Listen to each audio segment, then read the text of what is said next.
วัตถุประสงค์ในการเผยแผ่ธรรมทานช่องฟังธรรมะเพื่อชีวิตที่ดีงามจัดทำคลิปธรรมะขึ้นมาเพื่อนำธรรมคำสั่งสอนทางพระพุทธศาสนาจากพ่อแม่ครูบาอาจารย์มาเผยแผ่ให้ท่านสาธุชนได้รับฟังให้เกิดความเข้าใจในธรรมนำไปปฏิบัติใช้ในชีวิตประจำวันได้จริงและทั้งยังเป็นสะพานบุญทำบุญกับผู้มีจิตศรัทธาได้สร้างทานบารมีให้กับตนเองทำบุญทีละน้อยสะสมไว้แต่ให้ทำไวๆทุกๆวันความสุขย่อมเกิดกับจิตใจแก่ตนเองต่อครอบครัวตลอดไปอนุโมทนาสาธุณโอกาสบัดนี้ท่านจะได้รับฟังรายการธรรมะคลายทุกข์บรรยายธรรมโดยพระมหาผู้ช่วยปัญญาวชิโรเรื่องทำบาปเองก็ต้องชดใช้เองจะมีสาระธรรมคำสอนอย่างไรนั้นขอเชิญท่านสาธุชนทุกท่านได้สดับรับฟังได้ณโอกาสบัดนี้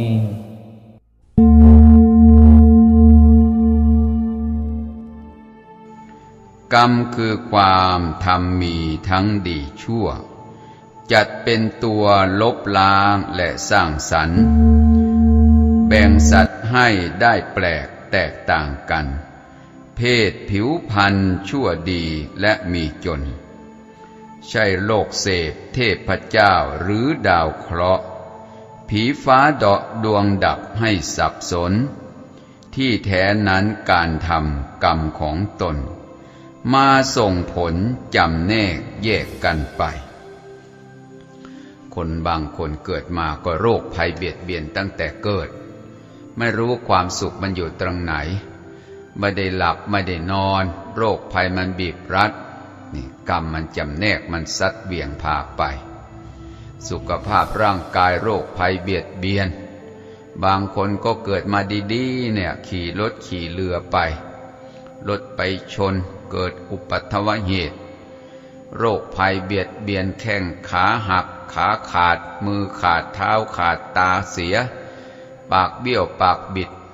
ต้องมารับทุกข์โทษทรมานแสนสาหัสในปัจจุบันภพเนี่ยกรรมนะโยมนะกรรมมันส่งผลให้เร็วซามแต่บางคนเกิดมาแล้วมีความสุขความสบายโรคภัยไม่เบียดเบียนทำธุรกิจการค้าการขายเจริญก้าวหน้ามีคนเคารพนับถือเชิดหน้าชูตาไปที่ไหนก็ปรากฏเด่นในสังคมเนี่ยบุญเวลามันส่งผลยามบุญมากาไก่กลายเป็นหงส์บุญโบราณว่า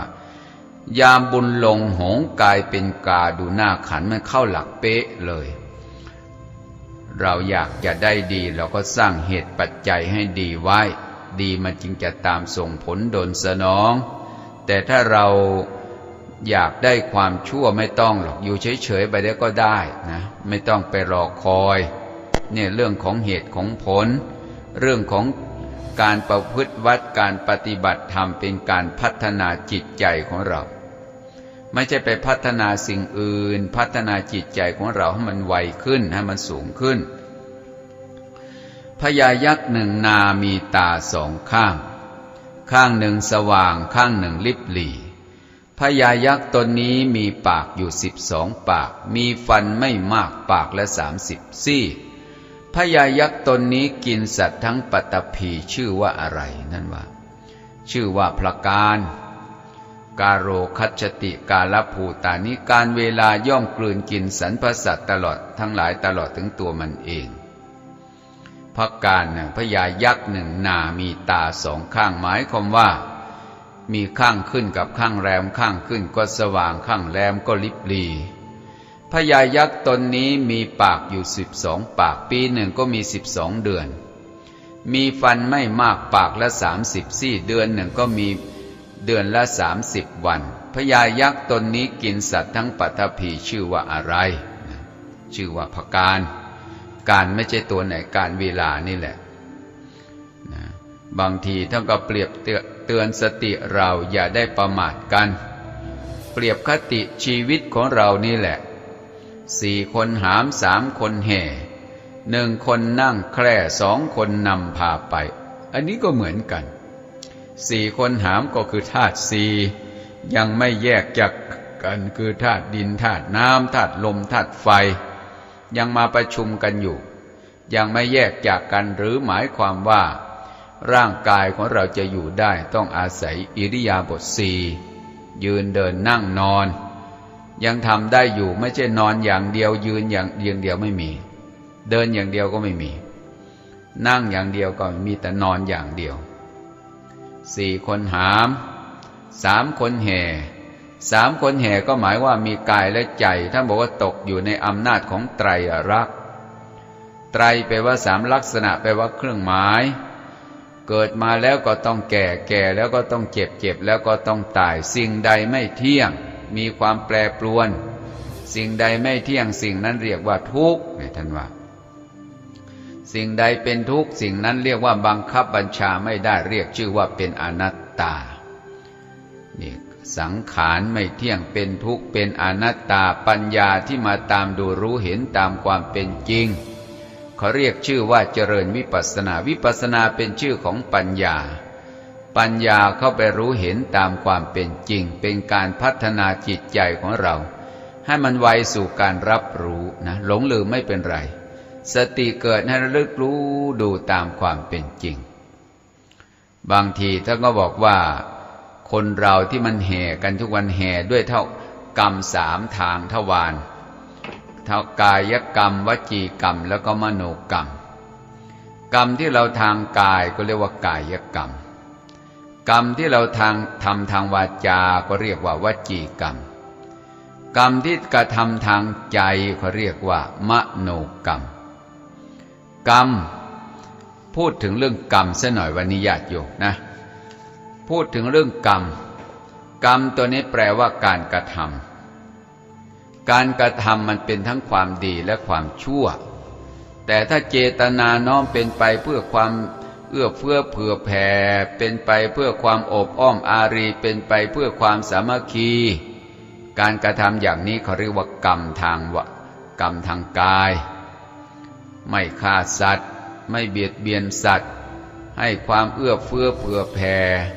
ในการจำแนกแจกทานเนี่ยเขาเรียกว่ากายกรรมไม่ฆ่าสัตว์ไม่ลักทรัพย์จะเป็นทรัพย์มีวิญญาณหรือทรัพย์ไม่มีวิญญาณทรัพย์ในบ้านทรัพย์นอกบ้านเป็นผู้เว้นขาดเห็นทรัพย์สมบัติของคนอื่นเหมือนก้อนดินท่านว่าเห็นชีวิตของคนอื่นเหมือนกับชีวิตของเราเห็นทรัพย์สมบัติของคนอื่นเหมือนก้อนดินมีเต็มบ้านเต็มเมืองเราก็เลยไม่คิดจะลักจะขโมยเพราะบ้านเรามันก็ดินเต็มทั้งนั้นเพราะฉะนั้นการถือศีลข้อกายกรรมข้ออทินนาทานเนี่ยมันจึงจะมั่นคงมองเห็นทรัพย์สมบัติของคนอื่นเหมือนกับก้อนดินแล้วเราก็จะไม่ต้องไปลักไปขโมยบ้านเราก็มีส่วนศีลกายกรรมข้อที่3ก็คือกาเมสุมิจฉาจารคือลูกใครเขาก็รักแฟนใครเขาก็รักสามีใครเขาก็รักภรรยาใครใครก็รักลูกสาวใครใครก็รักเพราะฉะนั้นอย่าไปผิดรักกันเห็นผู้หญิงคนอื่นอายุน้อยกว่าเราให้นึกว่านี่คือน้องสาวของเราถ้าอายุมากกว่าเราก็นี่คือพี่สาวของเราถ้าอายุเสมอกันก็เป็นพี่น้องกันนะเป็นพี่น้องกันถ้าอายุมากก็เป็นป้าเป็นน้าเป็นลุงเนี่ยต้องคิดอย่างนี้มันคนเราทั้งนั้นมันเลยคิดอกุศลเลยไม่มีเพราะฉะนั้นว่าอกายกรรมเนี่ยทางกาเมจึงไม่เกิดแต่ข้อสุราเมรัยเนี่ยเป็นของเสพติดเนี่ยมันเนื่องด้วยกายต้องดื่มต้องเสพเพราะฉะนั้นต้องเว้นละขาดเพราะเป็นสิ่งเสพติด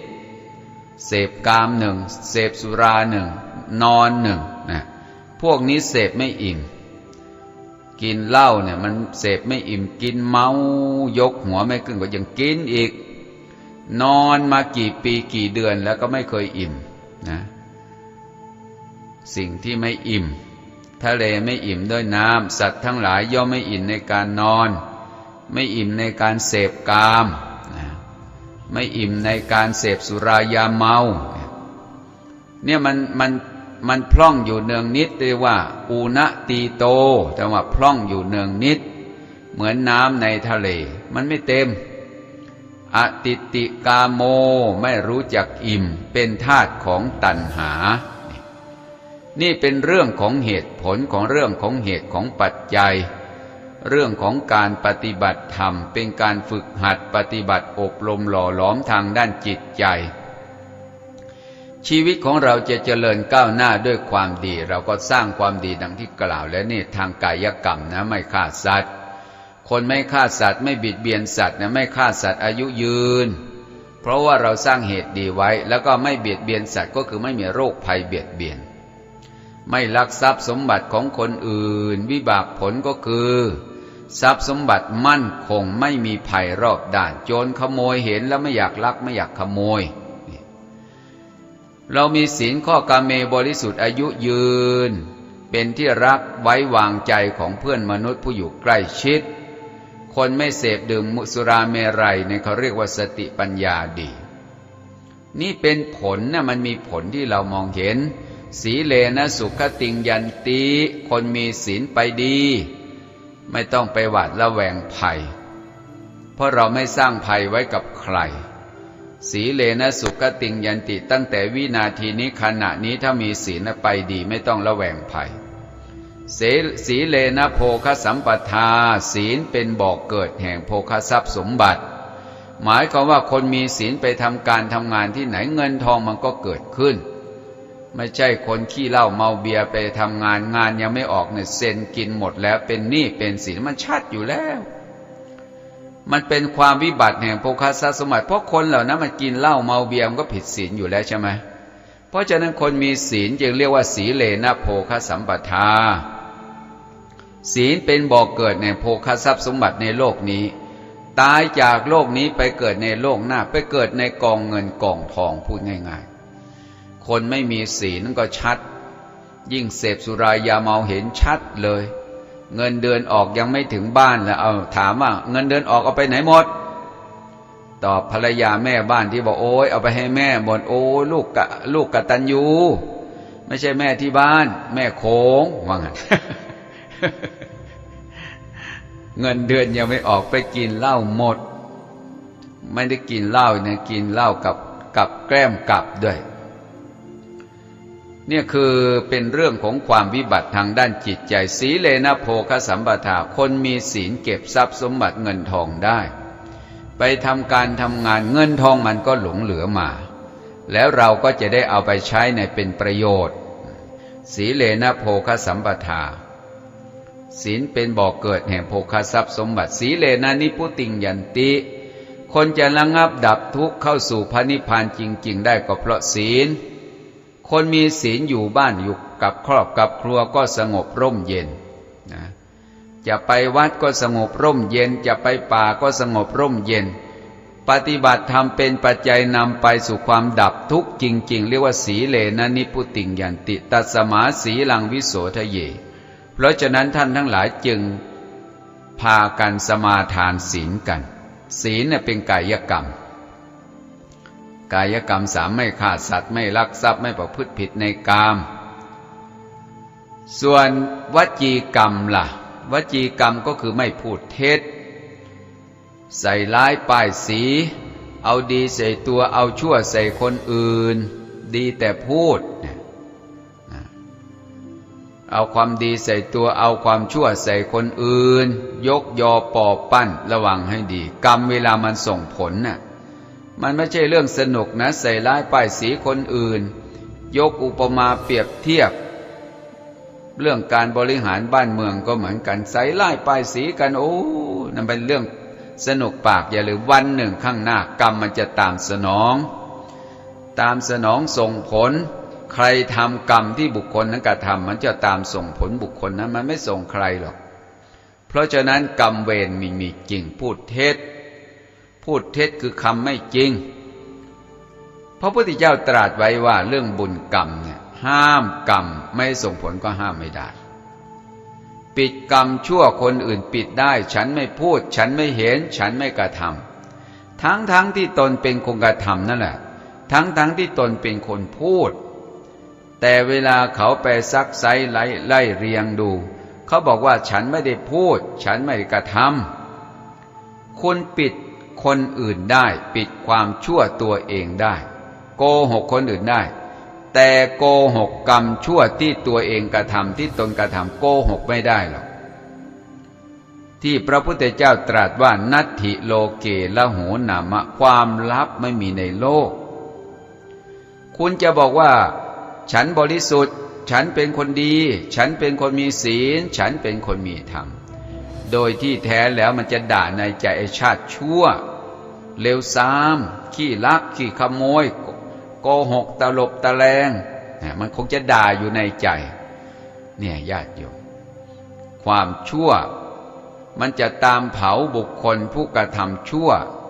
แต่เมื่อความชั่วมันยังไม่ส่งผลคนโง่คนเขาคนพลานเห็นความชั่วเป็นความดีไปลักไปจี้ไปปล้นไปขโมยแต่วันหนึ่งเกิดเขาไล่ติดตามไม่ทันเขายิงปืนสวนไปถูกไขสันหลังไปถูกแข้งหักขาหักมือเท้าพิการเป็นอัมพฤกษ์อัมพาตเมื่อนั้นจึงรู้สึกตัวโอ้ยเราไม่น่าเลยไม่น่าเลยขายยาบ้ายาม้ายาอีขายแก่คนอื่นให้ชิบหายให้เป็นพิกลพิการให้ติดยางมงวยวันหนึ่งลูกหลานตัวเองติดเข้าไปติดคุกติดตารางหรือตนเองต้องไปรับโทษทุกข์ในคุกในตารางวันนั้นคนผ่านจึงเห็นความชั่วเป็นความชั่ววันนั้นเขาจะได้โอดครวญว่าไม่น่าเลยไม่น่าเลยนั่นแหละเพราะฉะนั้นคนอยู่ร่วมกันยังบอกว่าสิ่งที่จะพึงสังวรก็อย่าพูดเท็จพูดคำโกหกตลบตะแลงกันการใส่ร้ายป้ายสีกันมันเป็นยาหอมที่จะไปเผากันในสมาคมที่ประชุมพร้อมหน้ากันพูดส่อเสียดเมื่อพูดเท็จได้ส่อเสียดมันก็เป็นเรื่องธรรมดาไอ้คนนั้นมันชั่วอันนี้คนนี้มันก็เลวนี่ส่อเสียดยุให้รำตำให้รั่วพูดทุกวันสุนทรภู่ก็ยังพูดแม้เรื่องมันไม่เป็นจริงแต่พูดทุกวันคนมันก็ฟังน่าจะเป็นจริงวะเนี่ยไอ้คนพูดมันก็ชั่วมันก็เลวมีผลนะไม่ใช่ว่ามีผลคนที่ใส่ร้ายป้ายสีคนอื่นแม้คนอื่นจะไม่ต่อสู้ทะเลาะเบาะแว้งก็ตามเขากำลังสร้างกรรมชั่วเพราะเจตนามันสร้างภาพไม่ใช่คนพูดหลับตาแล้วพูดออกได้เมื่อไหร่มันต้องคิดก่อนแล้วจึงพูดออกไปทางวาจาเขาเรียกว่าวจีกรรมการใส่ร้ายป้ายสีคนอื่นเอาดีใส่ตัวเอาชั่วใส่คนอื่นเขาเรียกว่าปิสุณวาจาส่อเสียดยุให้รำตำให้รั่วพูดทุกวันสุนทรภู่ก็กล่าวไว้เหมือนกันเสาหิน18 ศอกตอกเป็นหลักไปผลักมาผลักบ่อยเข้าเสาอย่างไหวแม่น้ำที่มันหยดแต่ละหยดเนี่ยลงแผ่นหินลานหินยังแหว่งเป็นบ่อโค้งใหญ่เนี่ยน้ำน่ะมันเย็นเสาหิน18 ศอกตอกเป็นหลักเนี่ยมันแน่นแล้วก็จริงไปผลักมาผลักทุกวันอย่าลืมเสาหินยังกร่อนแล้วก็สึกคลอนได้ภาษาอะไรวาจามนุษย์นะถ้าเราไปใส่ร้ายป้ายสีกันอยู่ตลอดเวลาเนี่ยและคนที่ใส่ร้ายป้ายสีใจมันก็เป็นบาปอยู่แล้วและคนที่จะไปชอบฟังคนพูดคนด่าใส่ร้ายป้ายสีมันก็ประเภทเดียวกันพอใจเมื่อเขาทำความชั่วแล้วไปคบคิดกับสมาคมของคนชั่วความชั่วมันให้ผลเป็นทุกข์แต่ตอนนี้ความชั่วยังไม่ให้ผลความชั่วที่เห็นความชั่วที่ตนกระทำนึกว่าเป็นความดีแต่เมื่อความชั่วส่งผลคนผ่านเขาจะรู้สึกอย่างประวัติศาสตร์ในสมัยอยุธยาใช่ไหมอยุธยาเนี่ยก็มีใครที่เป็นไส้ศึกเปิดประตูให้ทหารพม่าเข้ามาโจมตีกรุงศรีอยุธยาแตกเพราะอะไรทาง พระเจ้าบุเรงนองก็เห็นว่าอามาตย์ของคนไทยเนี่ยขนาดประเทศไทยของมันแท้ๆมันยังไม่ดูแลไม่รักษาภาษาอะไรเราเป็นคนต่างถิ่นเนี่ยพม่าก็ปล่อยใจว่าแกอยากได้สิ่งใดให้เมื่อเอาให้เสร็จว่าขนาดบ้านเมืองแผ่นดินของตนเองยังขายได้ทำไมจะไปขายคนอื่นไม่ได้บอกหนทางแก่เฉลยของตัวเอาความชั่วให้แก่เจ้าของประเทศ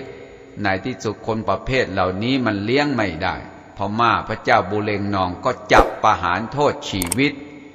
เมื่อนั้นจึงรู้สึกตัวเนี่ยมันเป็นอย่างเนี้ยญาติโยมเรื่องปิสุณวาจาส่อเสียดมันทำให้บ้านแตกสลายขาดเมืองเวสาลีตั้งอยู่ในหลักอปริหานิยธรรมสุนีทพามและวัสการพามเป็นทหารเอกรบของพระเจ้าอาชาติศัตรูเวเทหิบุตรไปทำศึกสงครามกับกษัตริย์ลิชวีทหารหนุ่มไม่สามารถเอาชนะได้เพราะกษัตริย์เวสาลีตั้งอยู่ในหลักอปริหานิยธรรมมันประชุมกันเนืองนิดเมื่อเลิกประชุมก็พร้อมกันเลิกไม่ทำลายเจดีย์ของบรรพบุรุษที่กล่าวแล้วหมายความไม่ลบล้างคำเก่าก่อนนี่ประเทศไทยก็จะเป็นอย่างนั้นแหละญาติโยมพระเจ้าประสงค์ก็เรียกร้องให้เอาศีลเอาธรรมมาพัฒนาประเทศชาติแต่พังฝ่ายผู้บริหารบางยุคบางสมัยว่าพระพุทธศาสนาไม่สำคัญหรอกเอาไว้ที่ใจเป็นยังไงญาติโยม3 จังหวัด 4 จังหวัดภาคใต้เนี่ยแทบจะเป็นฝ่ายพระเจ้าประสงค์อยู่ไม่ได้ใครบิณฑบาตนอกวัดฆ่าได้ไม่บาปชาวพุทธคนใดใส่บาปพระฆ่าได้เลยไม่บาปเขาก็ว่ากันไปแล้วเป็นยังไงผลที่ได้ชาวพุทธเราก็อยู่ลำบากนี่เพราะอะไรจริงๆแล้วมันเรื่องพระพุทธศาสนาเนี่ยพระสมเด็จพระเจ้าตากสินท่านกู้ชาติเอาอะไรเป็นแก่นนำไม่ใช่เอาคนนั้นเอาคนนี้เอาพระพุทธศาสนาเป็นแก่นหลักมันก็ไม่มีสีไม่มีพรรคไม่มีพวกทุกคนถวายแผ่นดินเป็นพุทธบูชาเนี่ยอันตัวข้าชื่อว่าพญาตากทนทุกข์ยากกู้ชาติพระศาสนาถวายแผ่นดินให้เป็นพุทธบูชานั่นน่ะนี่พระเจ้าตากสินต้องเอาพระพุทธศาสนาเป็นหลักกู้ชัยยังไงก็ตามวจีกรรมวจีทุจริตเนี่ยวัสสุนีทกามระวสการพามไปยุแยงตะแคงรั่วให้พวกกษัตริย์ลิชวีหนุ่มๆที่เคยหนุนหมอนไม้ที่คือตื่นก่อนนอนไวเพราะหนุนหมอนไม้ไม่ประมาทระวังภัยรอบด้านทหารของพระเจ้าอาชาติศัตรูไปลบกี่ครั้งกี่หนเพราะว่าที่เมืองปาตลีบุตรหรือเมืองปัตตนะเนี่ยมันมีไม้หอมเมื่อไม้หอมไม้ดอกออกพระเจ้าอาชาติศัตรูจะมาตัดไม้หอมมันเป็นสินค้าพวกกษัตริย์ลิชวีก็ทำการลบแพ้มาตลอดสุนีทพามระวสการและพามก็ใช้วาจาสุไปเสี่ยมสอนลบล้างคำเก่าก่อนบรรพบุรุษไม่เคารพท่านผู้ใหญ่ให้ตื่นสายไม่เคารพในอิสตรีนะลบหลู่ดูถูกคำสอนบรรพบุรุษผู้เฒ่าผู้แก่ศีลธรรมวัฒนธรรมเลิกละพอกษัตริย์ลิชวีหนุ่มเข้าใจว่าสิ่งเหล่านี้มันไม่จำเป็นเท่านั้นเองพระเจ้าอาชาติศัตรูยกทัพไปลบเวสาลีครั้งเดียวชนะขาดเนี่ยรู้เขารู้เรารบ10 ครั้งชนะ10 หนแต่ถ้ารู้เขาไม่รู้เราลบ10 ครั้งแพ้10 หนเพราะมันไม่รู้กำลังปิสุณวาจาก็เหมือนกันมันมีโทษนะแม้จะเป็นเชิงยุทธในการบริหารประเทศชาติขึ้นว่ากรรมชั่วแล้วมันให้ผลเป็นทุกข์เหมือนก้อนหินที่มันหล่นลงไปในน้ำเราจะไปพูดไปบูชาว่าก้อนหิน เจ้าตกลงไปในน้ำแล้วจงลอยน้ำนะลูกนะก้อนหินนะก้อนหินเจ้าตกลงไปในน้ำเวลาตกลงไปในน้ำให้เจ้าลอยน้ำนะอย่าได้จมน้ำจะจุดธูปอ้อนวอนยังไงก้อนหินเมื่อตกลงไปในน้ำมันต้องจมขึ้นชื่อว่ากรรมชั่วจะพูดให้คนแตกแยกกันหรือจะให้สามัคคีกันกรรมชั่วที่เราเป็นปิสุนวาจาท่านบอกว่ามันนำผู้กล่าวความชั่วไปลงนรกโดยส่วนเดียวยุติด้วยธรรมนะยุติด้วยธรรมหรือไม่ใช่ยุติความเป็นธรรมนี่ถ้ายุติความเป็นธรรมมันก็ลงนรกกันทั้งผู้พิพากษาผู้ตัดสินคดีความเนี่ยในโลกใบนี้ญาติโยมที่มีพระพุทธศาสนาเป็นเบ้าหลอมนี่แหละตัดสินคดีคดคดีโกงศาลยุติความเป็นธรรมไม่ตั้งอยู่ในความเป็นธรรมนี่มันเป็นปิสุนวาจาทั้งนั้นญาติโยมไอ้คนตัดสินก็ตกนรกก็เชิญร่วมบุญสร้างศาลาปฏิบัติธรรมณวัดพระธรรมจาริกห้วยปงวัดเทพมงคลนิมิตรอำเภอเชียงดาวจังหวัดเชียงใหม่ได้ที่ธนาคารกรุงไทยชื่อบัญชีพระสิทธิชัยกองเงินเลขที่บัญชี3750623066สามารถร่วมบุญตามแต่จิตศรัทธาอานิสงส์แห่งการถวายทานเนื่องจากวัดพระธรรมจาริกห้วยปงเป็นวัดที่อยู่บนดอยอำเภอเชียงดาวจังหวัดเชียงใหม่ชาวบ้านเป็นชาวเขาไม่มีปัจจัยการสร้างศาลาปฏิบัติธรรมให้สำเร็จได้ซึ่งทางช่องฟังธรรมะเพื่อชีวิตที่งามจึงได้บอกบุญเพื่อจะช่วยเหลือร่วมบุญในการสร้างศาลาปฏิบัติธรรมให้สำเร็จลงได้ตามกำลังศรัทธาย่อมเกิดอานิสงส์ดังต่อไปนี้มีหน้าที่การงานเจริญก้าวหน้ามั่นคงรุ่งเรืองเงินไหลนองทองไหลมา 2. ทำให้ทำอะไรก็คล่องตัวไร้อุปสรรคอันตรายทั้งปวง 3. มีความร่มเย็นเป็นสุขบุญรักษาทำให้คิดสิ่งใดก็สมปรารถนาทุกประการสาธุสาธุสาธุบุญทีละน้อยๆแต่ให้ทำบ่อยๆมีโอกาสจึงรีบทำมากน้อยไม่สำคัญสะสมไปทุกวันก็จะมากขึ้นเองสุโขปุญญัสสะอุจจโยความสั่งสมซึ่งบุญย่อมนำสุขมาให้บุญจะเป็นที่พึ่งของเรานำมาซึ่งความสุขทั้งในโลกนี้และโลกหน้าขออนุโมทนาสาธุในสมัยเก่าเนี่ยระบบสมบูรณ์และญาณาสิทธิราชพระเจ้าแผ่นดินตัดสินคดีความชอบใจฝั่งใดก็ยกคดีความให้ฝั่งนั้นชนะฝ่ายที่ไม่ถูกใจตัวเองก็ตัดสินเป็นคดีแพ้บ้านเมืองก็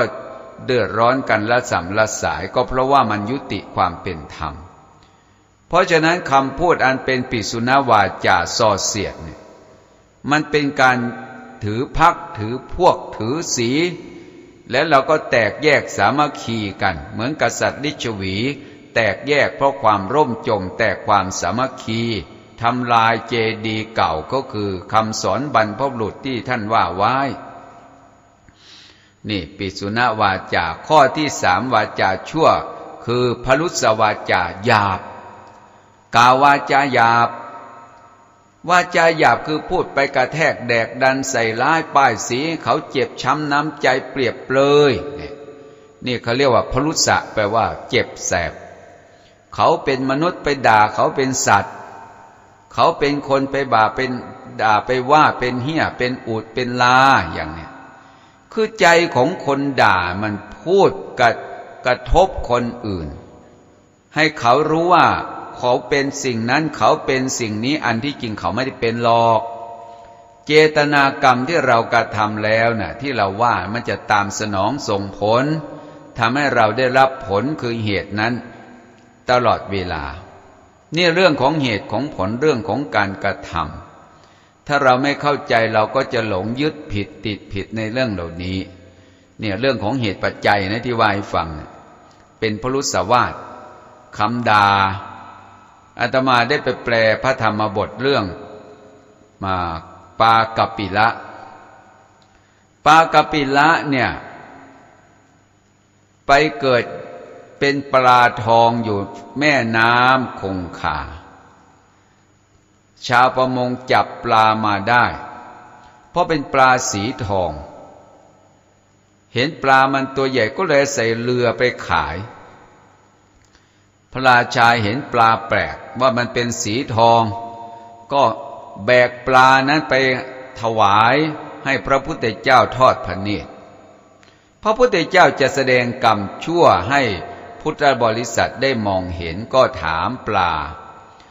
เจ้าปลาเจ้าชื่ออะไรปลากัปปิละตัวนั้นมันก็อ้าปากขึ้นว่าขอเดชะใต้ฝ่าละอองธุลีวบาทหม่อมฉันชื่อว่ากัปปิละพระพุทธเจ้าค่ะถามว่าเธอมาจากไหนมาจากอเวจีมหานรกพระพุทธเจ้าค่ะขณะที่อ้าปากพูดเนี่ยญาติโยมกลิ่นปากเหม็นฟุ้งอบอวนตลอดทั้งเมืองดูก่อนปลากัปปิละ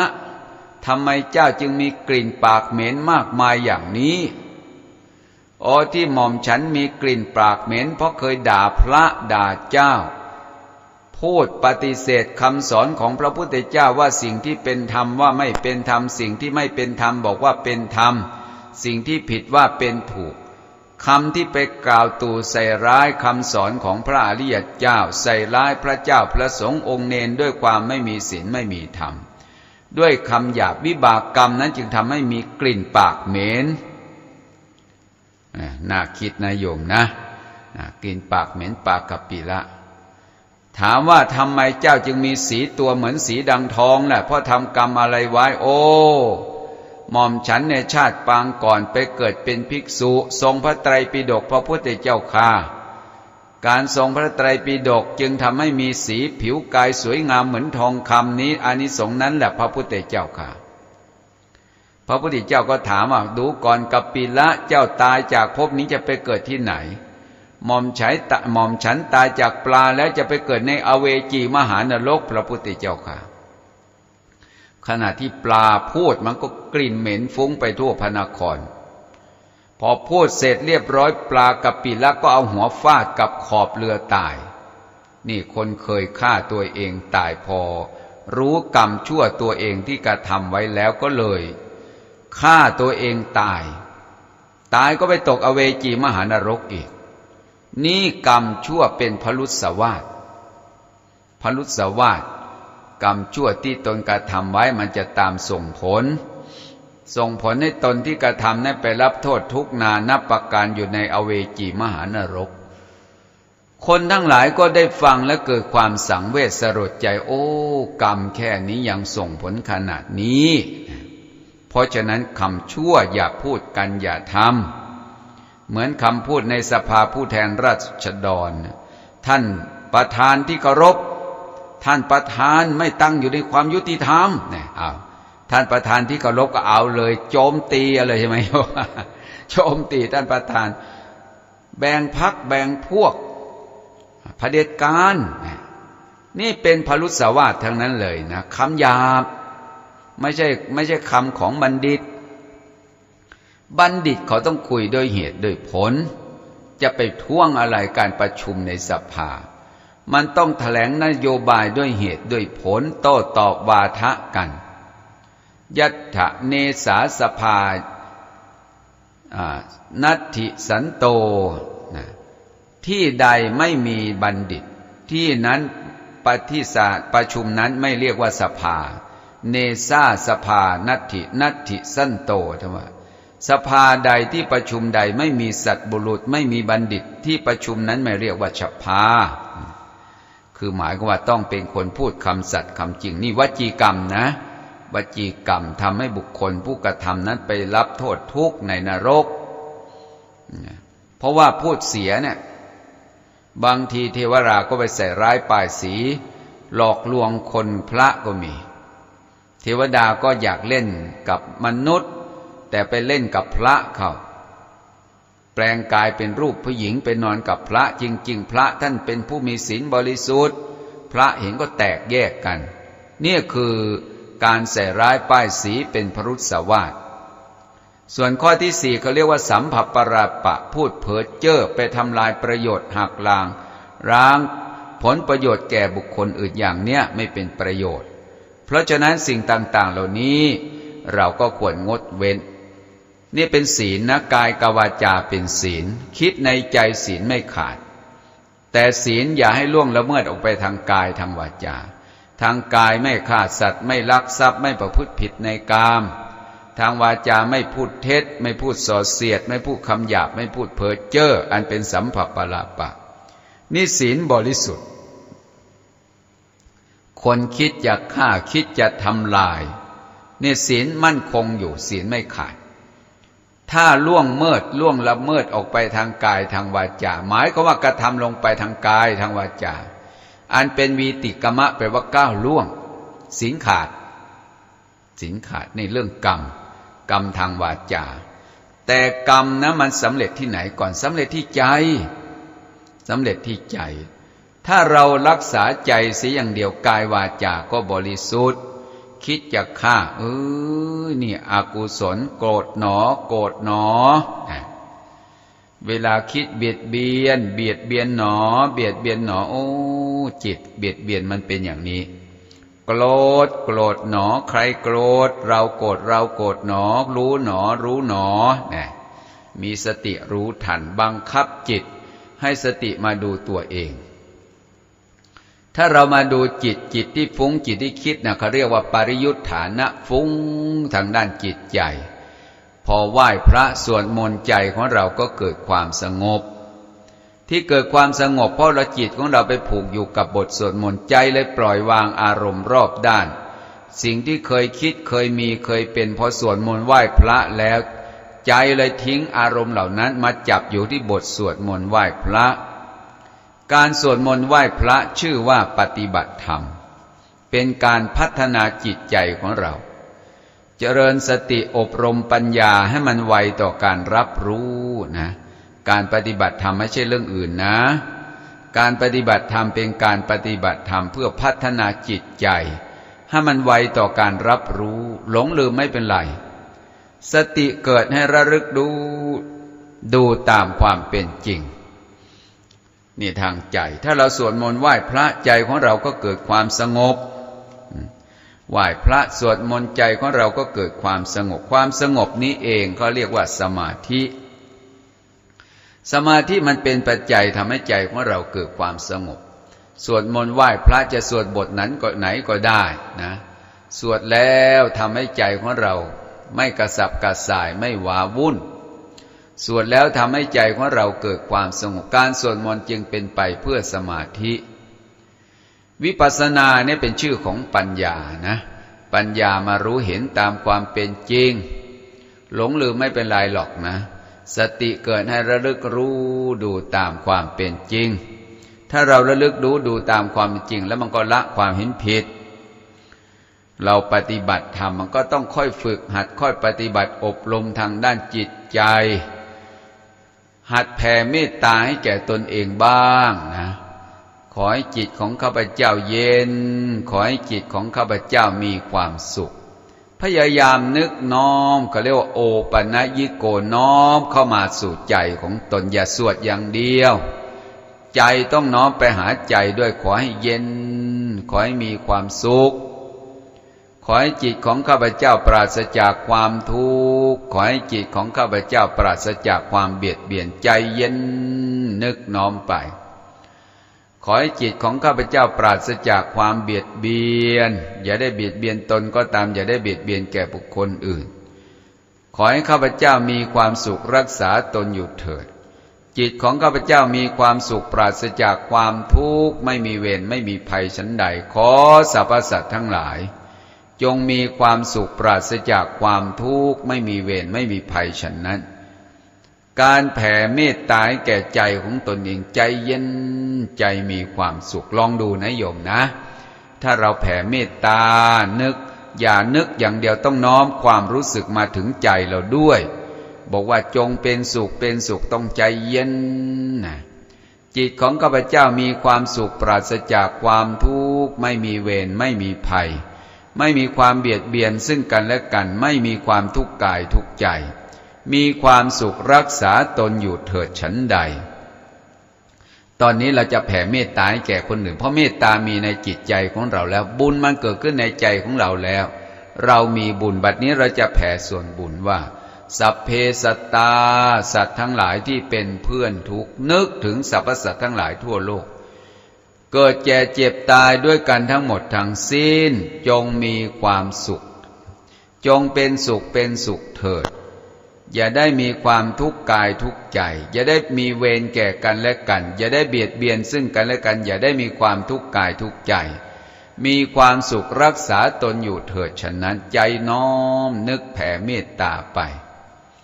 เมตตาที่บุคคลเจริญแล้วเนี่ยมันจะไประงับดับทุกข์นี่กรรมดีนะที่กำลังพูดนี่กรรมดีแผ่เมตตาแผ่ไมตรีไปยังสรรพสัตว์ทั้งหลายให้เขาได้รับความสุขปราศจากการอยู่ร้อนนอนทุกข์นี่แหละเขาเรียกว่าคนมีบุญ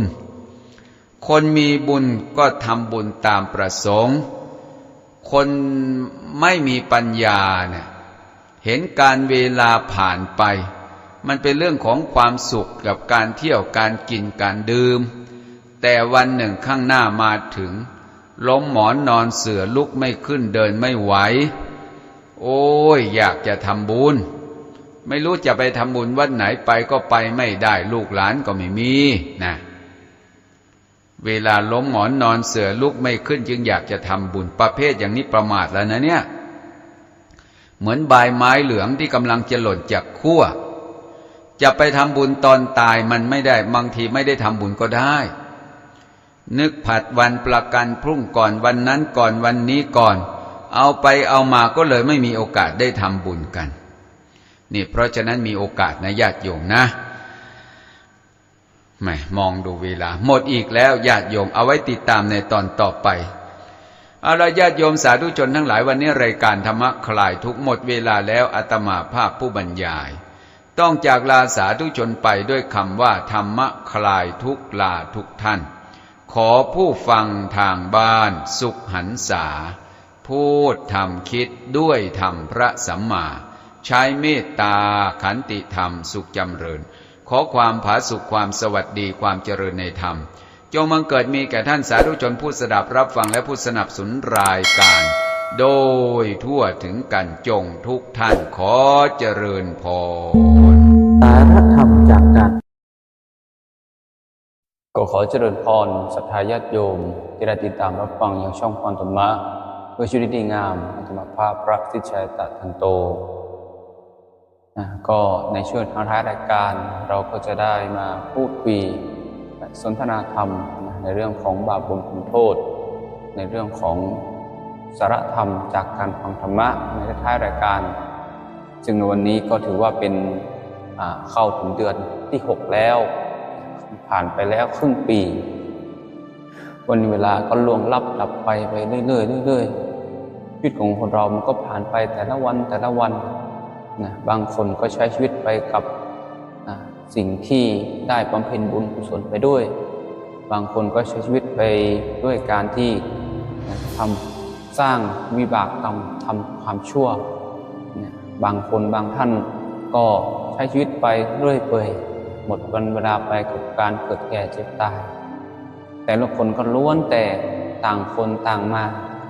บางคนมาจากภพภูมิเบื้องสูงไม่ว่าจะเกิดมาเป็นจากเทวดาพรหม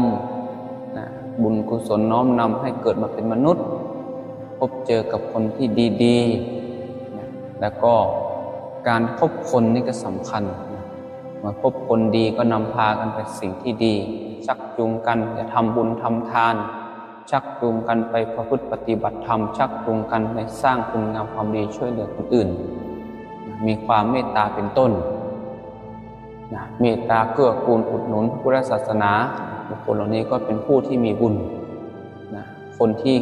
มีบุญเกิดมาก็จะได้ทำบุญคำว่าเขาก็มีบุญมาแต่เดิมบุคคลเหล่านี้ก็จะมีคนที่มีบุญมาแต่เดิมมีบุญมาแต่เดิมและ เกิดมาชาตินี้บุญเดิมก็ยังส่งผลให้เขาเดินทางไปในสิ่งที่ถูกต้องเหมาะสมที่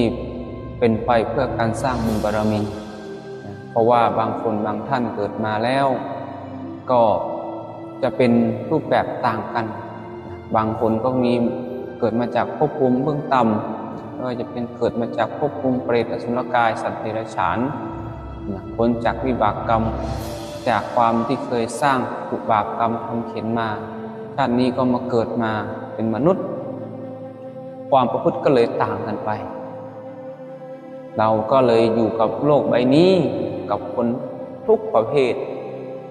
อาจจะอยู่กับคนแบบนู้นแบบนี้เราอาจจะพยายามเราทำความดีแต่เขาก็มองว่าเราเป็นคนงมงายคนบ้าในสายตาของเขาก็มีเยอะแยะบางครั้งเราทำความชั่วแล้วก็เป็นศัตรูกับคนดีอีกละมันก็จะเป็นรูปแบบแตกต่างกันไปการอยู่ร่วมกันมันก็มีการกระทบกระทั่งซึ่งกันและกันแต่ถึงแม้ว่าอะไรจะเกิดขึ้นแต่ละวันในเฉพาะวันนี้เราก็จะพูดเรื่องของทำบาปเองก็เศร้าหมองเองหมายความว่าการที่เราเกิดมาในโลกใบนี้บางคนก็เกิดมาไม่ว่าจะเกิดมายากดีมีจนไม่สำคัญยากดีมีจนเกิดในที่ดีเกิดในที่แย่เกิดแบบไหนมันก็ดีได้ถ้าเราไปดีถ้าสมมติว่าชีวิตของเราเนี่ยตั้งใจจะตั้งจิตตั้งใจสร้างคุณงามความดีอะไรสักอย่างหนึ่งไม่ต้องมีอะไรไม่ต้องร่ำต้องรวยไม่ต้องมีอย่างเขาไม่ต้องเด่นอย่างเขาไม่ต้องมียศถาบรรดาศักดิ์มีตำแหน่งอะไรเยอะแยะอย่างเขาการเป็นคนธรรมดาเนี่ยดีที่สุดเป็นคนธรรมดาไม่ต้องมียศตำแหน่งทำตัวเป็นคนอิสระไม่ต้องเป็นทาสของใครอยู่โดยการพอกินพออยู่ตามภาษาของเราไปอันนี้คือเป็นความโชคดีที่สุดถามว่าบางคนบางท่านขนาดยศถาบรรดาศักดิ์ใหญ่โตทุกสิ่งทุกอย่างถามว่าเขามีทุกข์ไหมเขามีทุกข์นะเขามีทุกข์แบบไหนทุกข์ในรูปแบบที่ว่าอยู่ก็ต้องมาดูแลนู่นดูแลนี่ต้องปกครองนั่นปกครองนี่มันก็มีแต่ความไม่มีอิสระของตัวเองเหมือนทำทุกสิ่งทุกอย่างก็เพราะว่าต้องอยู่แบบนี้เพื่อจะต้องดูแลอันนู่นอันนี้เราถึงจะมีชีวิตอยู่แบบนี้ไปเรื่อยๆแต่ความอิสระในจิตในใจไม่มีแต่ตัวเราเองเป็นคนธรรมดาทำอะไรก็ได้สบายไม่ทำก็มีใครว่าทำก็ได้ไม่ทำก็ได้พอใจในสิ่งที่ตนได้ยินดีสิ่งที่ตนมีก็มีความสุขไปแต่ละวันไม่มีใครบังคับปุบเห็นข่มใจเนาะแต่ว่าจะบอกว่าในการที่เราคนเราเกิดมาก็มีกรรมทำบาปเองก็เศร้าหมองเองในเรื่องราวต่างๆที่เราได้ฟังมาในแต่ละวันเราก็จะเห็นนะทุกอย่างเกิดแต่เหตุเท่านั้นทำทั้งหลายมีแต่เหตุถ้าเราไม่ทำมันก็ไม่เกิดตัวเองไม่ทำเองตัวเองก็ไม่เจอแบบนี้ในแต่ละภพแต่ละชาติที่เราเกิดมาอย่างเช่นภพชาตินี้เราเกิดมาเป็นมนุษย์พบพระพุทธศาสนาพบศีลธรรมคำสั่งสอนแล้วอย่างเราเองพบแล้วเราจะทำยังไงต่อเราจะเชื่อหรือเราจะไม่เชื่อมันก็อยู่ตัวเราเองว่าเราจะเชื่อหรือไม่เชื่อถ้าเราเชื่อแล้วเราปฏิบัติตามมันเกิดผลดีหรือผลไม่ดีอันนี้ก็เป็นสิ่งที่เราต้องพิสูจน์ด้วยตัวเองถ้าเกิดทำปฏิบัติตามแล้วมันเกิดผลไม่ดีแต่เราไม่ดีแบบไหนไม่ดีเพราะเราทำดีแล้วคนอื่นเขาติฉินนินทานั่นแสดงว่าเขาเป็นคนไม่ดีเขามาว่าเราเพราะว่าเราความดีแล้วเขาว่าเราไม่ดีอันนี้คือมันไม่ได้ผิดที่เราผิดที่เขา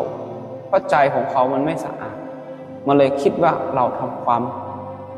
บกพร่องความสิ่งที่ไม่ดีสำหรับเขาแต่แม้ว่าถ้าเราเป็นคนดีแล้วเขาทำไม่ดี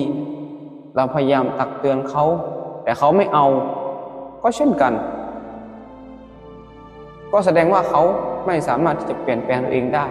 วิบากกรรมของเขามันทำให้เขาเป็นแบบนี้มันทำให้เขาต้องมาเป็นบุคคลพฤติปฏิบัติแบบนี้นะให้เขาทำความชั่วแบบนี้ไม่มีใครห้ามได้นะกรรมเนี่ยไม่มีใครทำอะไรเหนือกรรมทั้งนั้นไม่มีใครใหญ่กว่ากรรมไม่มีใครต้านทานอำนาจแห่งกรรมได้ในเมื่อเขาไปสู่โลกที่ชั่วแล้วหากเราพูดแนะนำไปถ้าเขาไม่เอาตามด้วยเขาก็เกลียดเราอีกว่าเราไปสอนเขาไปแนะนำเขาอิจิมานะกินเขาอีกอันนี้เราก็ต้องปล่อยวางอย่างพระพุทธเจ้าเองท่านก็ยังสอนคนแนะนำคนท่านไม่ได้ไปสอนใครไปทั่วท่านก็จะสอนกับคนที่พอที่จะสอนได้ท่านก็จะมีญาณของท่านเห็นว่าคนนี้พอจะสอนได้ท่านก็สเทศสอนแม้แต่ในพุทธกาลเองในเรื่องต่างๆพระพุทธเจ้าสอนอะไรต่างๆท่านยังตรัสเทศอยู่ในสิ่งของพระเลยในเสขียวัตรเราจะไม่เทศสอนคนที่ถืออาวุธอันนี้พระเจ้าก็ห้ามนะคนที่ถืออาวุธถือไม้พองถืออะไรในมือเนี่ยถือไม้ในมือถืออะไรต่างๆที่มันไม่ใช่ของที่ควรที่จะถือในเมื่อเราเทศสอนไปพระเจ้าปรับอาบัติพระเลยถ้าเทศสอนมีภัยทันทีเพราะว่าอะไรคนที่ไม่มีศรัทธาอยู่แล้วคนที่ไม่มีศรัทธาคนไม่มีจิตเป็นบุญกุศลอยู่แล้วจิตเขาไม่เอาอยู่แล้วเราไปเทศสอนก็เหมือนกับเราเติมเชื้อไฟเทศสอนไปปุ๊บเขาก็ทำร้ายเราปุ๊บเคี่ยนตีทำร้ายเราต่างๆด้วยความไม่พอใจนะอย่างเช่นเห็นในข่าวมรรคทายาทโยมบางคนบางท่านเห็นไหมไปเทศสอนธรรมะเป็นไงโดนตีนี่คารวะไปเทศสอนเรื่องธรรมะพอไปเทศอย่างนี้คนเขาไม่พอใจเขาตีเรานะทำร้ายเราด้วยฉะนั้นเราก็ต้องมองว่าใครที่สอนได้ใครที่สอนไม่ได้นะเมื่อเราสอนเขาไม่ได้ก็ต้องปล่อยวางเป็นกรรมของเขาทำบาปเองก็เศร้าหมองเองไม่มีใครมีความสุขเขาโกรธเองเขาก็ทุกข์เองแต่ตัวเราจงรักษาจิตใจเราให้มันดีอย่าไปตามดูตามรู้นะพฤติกรรมของเขาชีวิตของเราเองเนี่ยมันมีน้อยจะเอาเวลาไปเสียหมดเวลากับคนที่ขับใครก็ไม่รู้บางครั้งบางทีเราไปเอาเวลาไปหมดกับสิ่งที่มันไม่ได้ประโยชน์อะไรเอาเวลาไปเกาะไปติดกับชีวิตของเขาเกินไปมันก็หมดเวลาชีวิตของเราสิ่งที่เราควรทำมากที่สุดคืออะไรเราก็ต้องมองว่าในเวลาของเราเหลือกี่วันกี่เวลากี่เดือนกี่ปีเราก็ไม่รู้แต่สิ่งที่เราต้องทำคืออะไรก็ต้องเอาทำหน้าที่ของตัวเองให้มันดีที่สุดเรามีหน้าที่อะไรหน้าที่ที่เราจะต้องทำเป็นแม่ที่ดีของลูกบ้างเป็นพ่อที่ดีของลูกเป็นผู้นำที่ดีทำถึงทุกอย่างแล้วก็ทำหน้าที่ของตัวเองคือสร้างบุญบารมีให้ตัวเองด้วยไม่มีใครสร้างเราได้ศรัทธาญาติโยมถ้าเราไม่สร้างเองเราจะรอใครมาช่วยมาทำให้เราตอนที่เราไม่มีสังขารนี้แล้วทำยากเหลือเกินก็จะเล่าถึงเรื่องของเปตวัตถุนะเรื่องราวของเปรตนะที่นะเขาสร้างบุญสร้างกุศลนะแต่ตัวเองไม่สร้างเองเข้ามาด่าว่าคนที่เขาสร้างบุญสร้างกุศลนะเขาเรียกว่าเปรตนะเปรตชอบว่าคนทำบุญนะซึ่งในพระพุทธการก็มีอุตรมานพเนี่ยนะหลังพระพุทธเจ้าเสด็จพระปรินิพพานไปแล้วมีอุตรมานพมีความเลื่อมใสศรัทธาในพุทธศาสนานะวันหนึ่งก็ได้ไปทำบุญใส่บาตรไปฟังธรรมะแล้วก็ได้ฟังธรรมะจากพระเถระในครั้งนั้นก็บรรลุถึงพระโสดาบันจิตใจก็น้อมจิตว่าจะไม่ทำความชั่วต่อไปทางกายวาจาคือจะมีศีลบริสุทธิ์อยู่เสมอศีล5ข้อนี้จะไม่ล่วงละเมิดเลยคือศีล5ตลอดชีวิตปฏิญาณกับตัวเองและก็จะพยายามให้ทานอยู่เป็นประจำตลอดชีวิต เวลาที่ว่างก็จะมาฟังธรรมะตลอดชีวิตเนี่ยปฏิญาณแบบนี้เลยพระโสดาบันตั้งแต่นั้นตั้งแต่เขาบรรลุเป็นพระโสดาบันอุตรมนุษย์ก็เป็นอุบาสกมหาอุบาสกที่จะเป็นคนที่ช่วยเหลือเกื้อกูลพระศาสนามาตลอดนะเวลาพระนิมนต์พระมาทุกวันเลยท่านพรุ่งนี้ท่านมารับบิณฑบาตพรุ่งนี้ท่านมาฉันภัตตาหารที่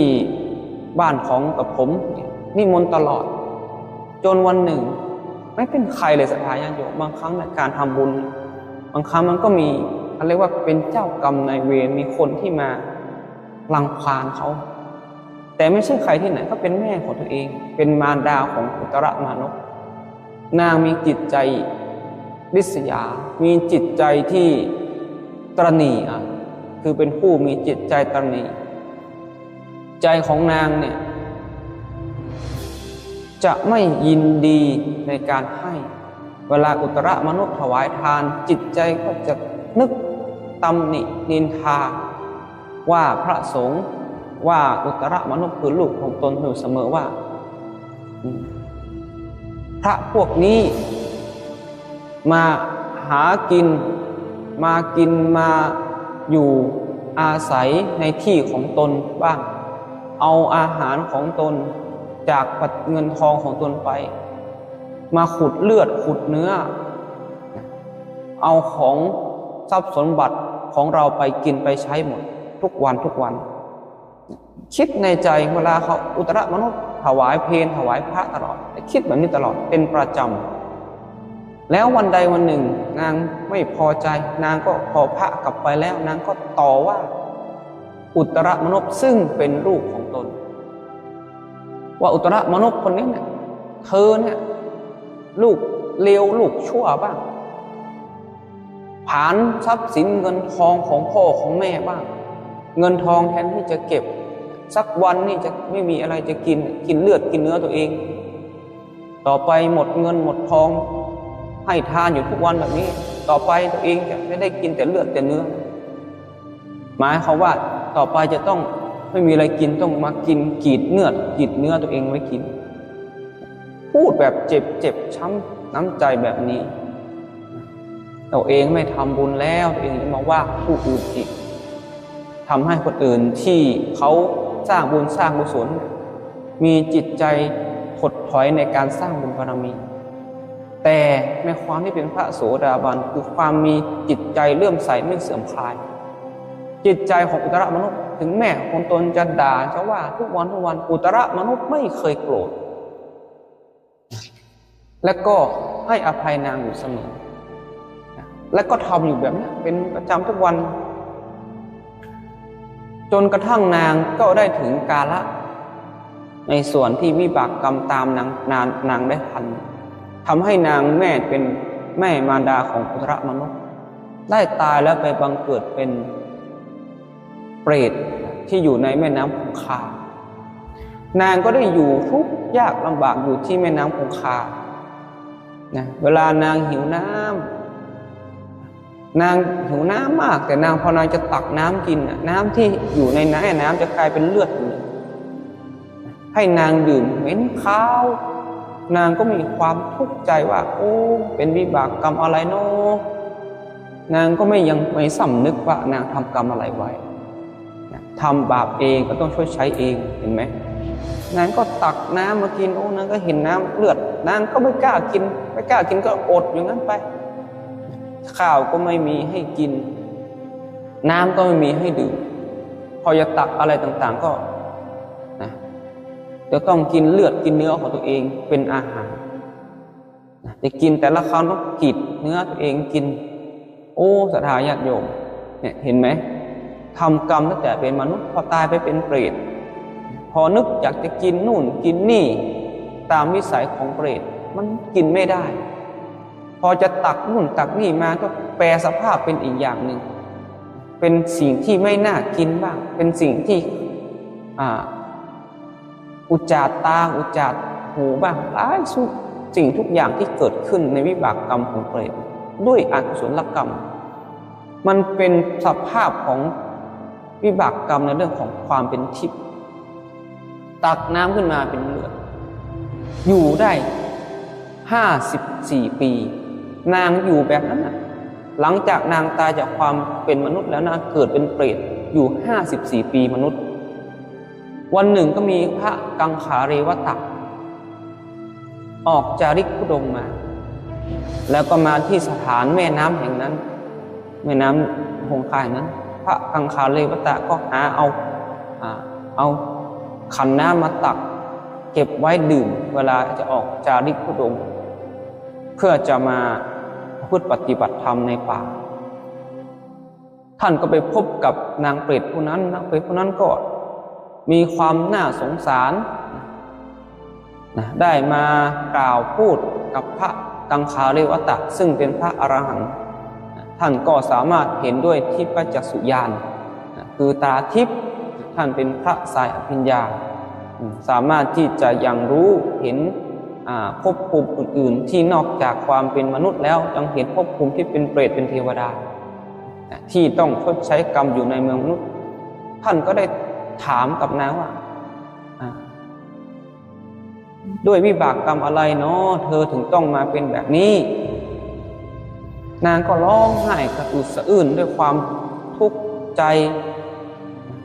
จในวิบากกรรมของนางที่ต้องมาเจอแบบนี้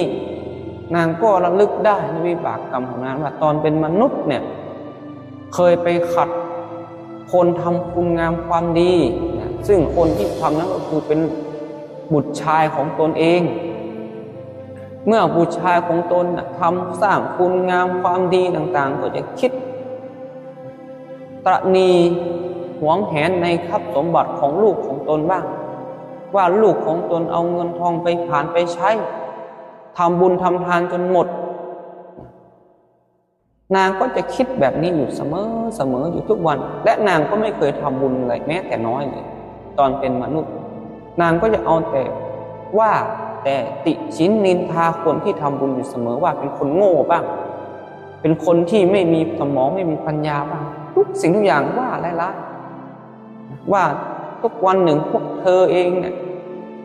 จะไม่มีอะไรกินจะกินเลือดกินเนื้อของตัวเองเป็นอาหารแทนพูดแบบนี้ตลอดทั้งพระทั้งลูกของตนบุตรของตนอยู่แบบนี้อยู่เสมอทำให้นางเมื่อตายไปนางก็เกิดเป็นเปรตต้องมากินเลือดกินเนื้อของตัวเองเวลาจะตักน้ำในแม่น้ำก็กลายเป็นเลือดทุกสิ่งทุกอย่างมีแต่ความหิวเป็นต้นเห็นไหมการที่เกิดเป็นเปรตมีความหิวเป็นต้นเวลาเราหิวเราไม่ได้กินอะไรมันจะมีความทุกข์มากมีความเป็นเปรตเป็นแบบนี้สัทธาญาติโยมแล้วก็เมื่อพระกังขาเรวตะก็ได้ยินนั้นด้วยความเมตตาของความเป็นพระอรหันต์สงสารอินดูสรรพสัตว์สัตว์โลกที่เป็นเพื่อนร่วมเกิดแก่เจ็บตายก็เลยต้องตักน้ำในแม่น้ำนั้นแล้วก็เอายื่นให้แก่นางแต่พอนางได้รับน้ำจากพระกังขาเรวตะที่ด้วยความเมตตาตักน้ำในขันพอถือขันได้แค่นั้นเองน้ำที่ใสๆก็กลายเป็นเลือดเหมือนเดิมนางก็ร้องไห้โฮมออกมาเหมือนเดิมนางก็ได้คิดแต่ในใจว่าโอ้วิบากกรรมอะไรทำไมมันทำให้เราไปทุกข์ขนาดนี้สำนึกต่อเป็นเปรตสัทธาญาติโยมดังนั้นเนี่ยนางก็ได้นึกเสียใจแล้วก็บอกว่าดิฉันขอถวายน้ำนี้ให้แก่ท่านให้มอบแก่พระภิกษุสามเณรเอาไปใช้ดื่มในการปฏิบัติธรรมนางก็ได้เอาน้ำต่างๆให้พระกังขาเรวตะไปพระกังขาเรวตะก็ได้รู้ในจุดประสงค์ของนางก็เลยเอาน้ำเหล่านั้นตักน้ำไปให้พระธุดงค์ซึ่งเป็นสหธรรมิกอยู่ในป่าซึ่งบำเพ็ญภาวนาอยู่ใต้โคนไม้ในการถือธุดงค์เข้าวัดก็ได้เอาข้าวเอาน้ำที่พระกังขาเรวตะพอจะหาได้เอาไปแบ่งปันให้แก่พระภิกษุสามเณรแล้วตั้งจิตนึกอุทิศส่วนบุญส่วนกุศลให้แก่นางบุญเหล่านั้นเกิดขึ้นนางก็น้อมจิตอนุโมทนาในบุญเหล่านั้นตอนที่นางเป็นเปรตพอนางได้รับอนุโมทนาแบบนั้นร่างกายจากความเป็นเปรตที่เกิดขึ้นจากวิบากกรรมในความเป็นทิพย์ในอกุศลกรรมบังเกิดกลายเป็นเทพธิดา สวยงามมีผิวพรรณผ่องผุดผ่องทำให้นางเนี่ยต้องไปเกิดเป็นเทวดาด้วยอานิสงส์ผลบุญที่นางอนุโมทนาในบุญของพระกังขาเลวตะทำให้นางเนี่ยมาพบกับพระกังขาเลวตะพระกังขาเลวตะก็ถามว่าแม่นางทำไมนางถึงมีทิพย์สมบัติสวยงามผุดผ่องขนาดนี้นางทำกรรมอะไรไว้ตอนนี้นางเปรตก็กลายเป็นเทวดาก็ได้ตอบกับพระกังขาเลวตะว่าดิฉันก็เป็นเปรตที่อยู่ที่แม่น้ำคงคานั่นไงท่านทำบุญอนุเคราะห์เกื้อกูลให้ดิฉันถึงได้รับอนุโมทนาแล้วปรับภพภูมิกลายเป็นเทวดาในตอนนี้แล้วก็ขอบคุณขอบใจนางก็กลับขึ้นไปสู่เทวโลกตามผลบุญผลกรรมที่นางได้ทำไว้เราก็จะเห็นว่าการที่คนเราสร้างบุญสร้างกุศลบางคนก็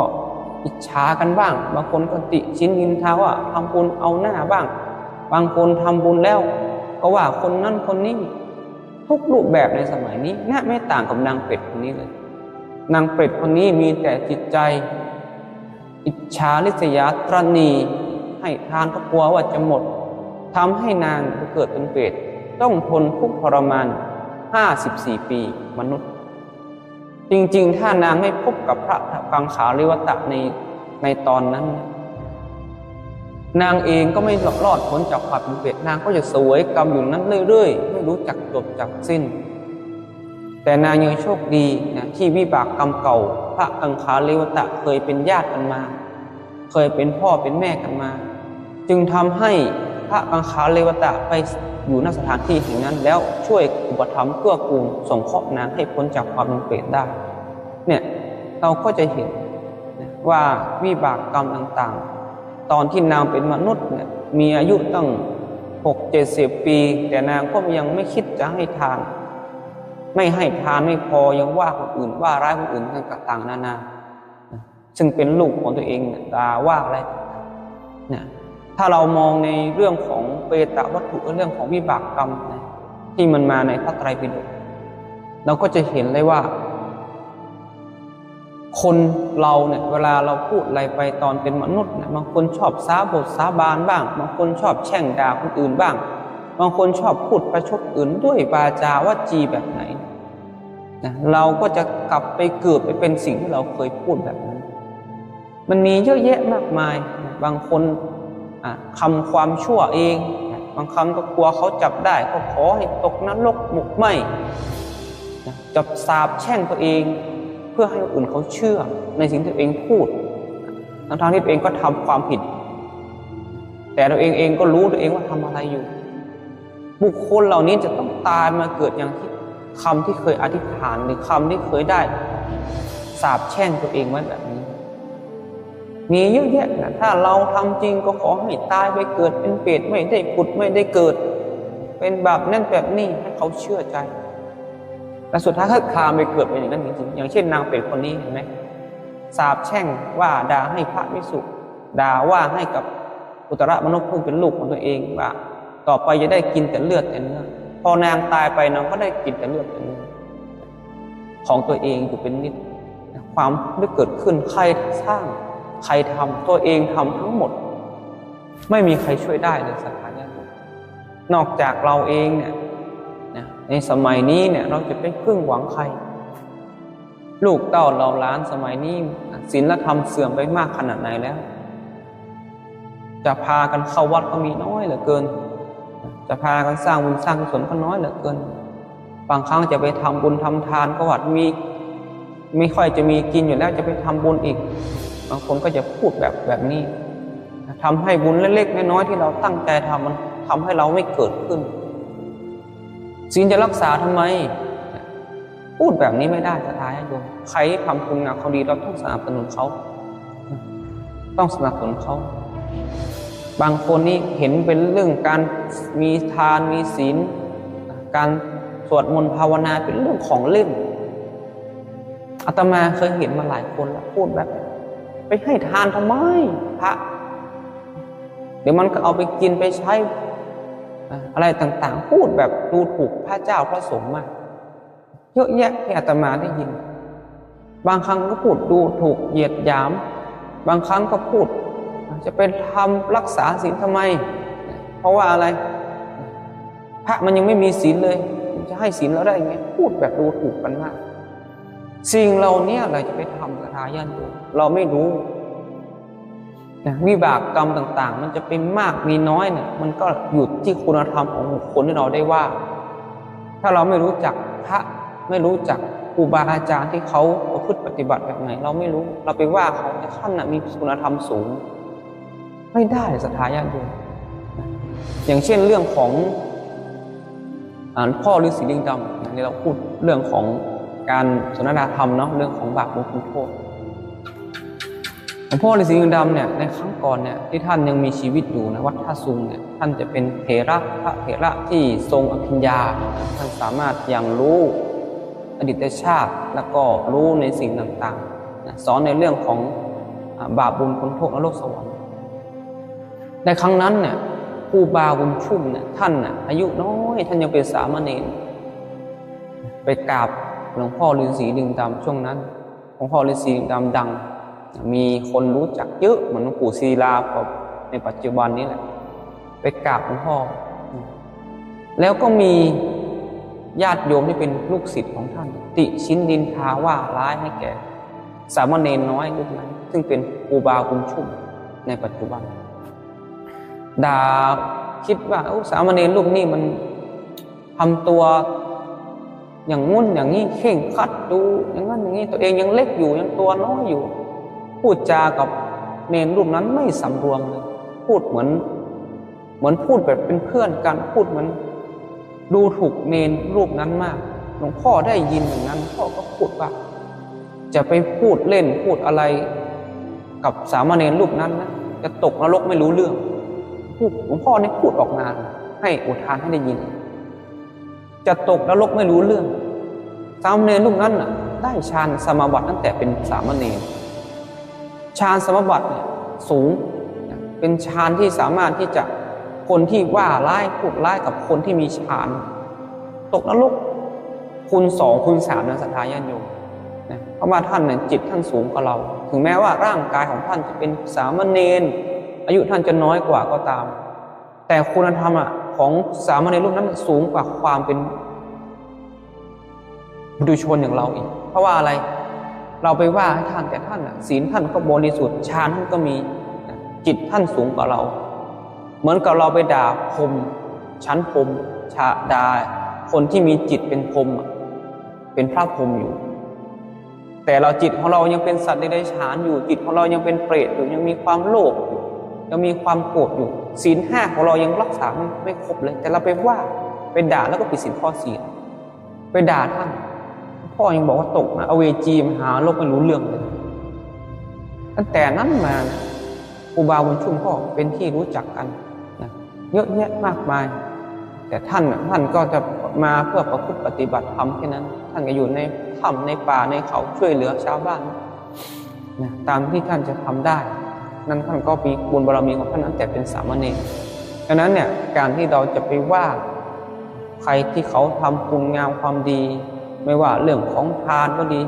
เรื่องของการปฏิบัติธรรมการสวดมนต์ไหว้พระเขาไปว่าเขาถ้าจิตเขาสูงกว่าเราไม่ได้ศรัทธาญาติโยมบางครั้งเนี่ยเราก็จะเห็นเขาปรับบาปกับบุญต่างกันนะอย่างที่ในเรื่องของบุญเนี่ยถ้าทำบุญกับพระอรหันต์ทำบุญกับพระอรหันต์สูงนะถ้าทำบุญกับพระธรรมดาก็คือพระทั่วไปพระปุถุชนเนี่ยยังไม่เข้าถึงพระอริยเจ้าก็มีผลน้อยกับทำบุญให้กับพระโสดาบันทำบุญให้กับพระโสดาบันก็มีอานิสงส์น้อย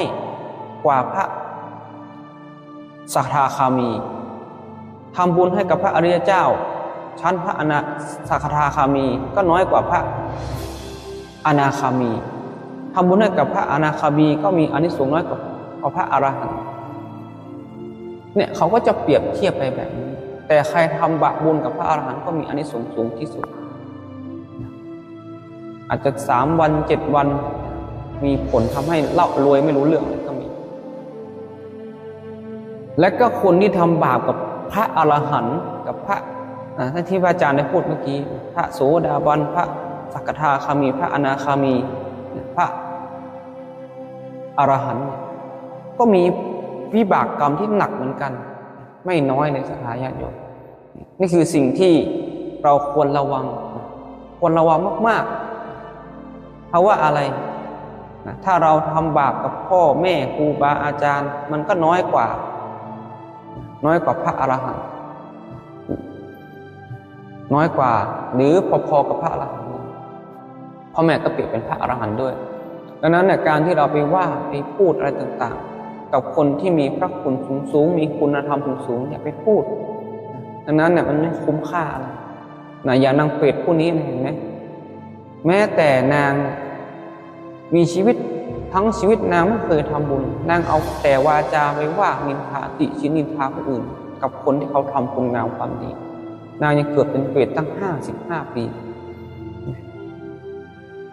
นะอันนี้ถือว่าเป็นวิบากกรรมที่นางยังโชคดีที่เจอกับพระราชาเลวตะ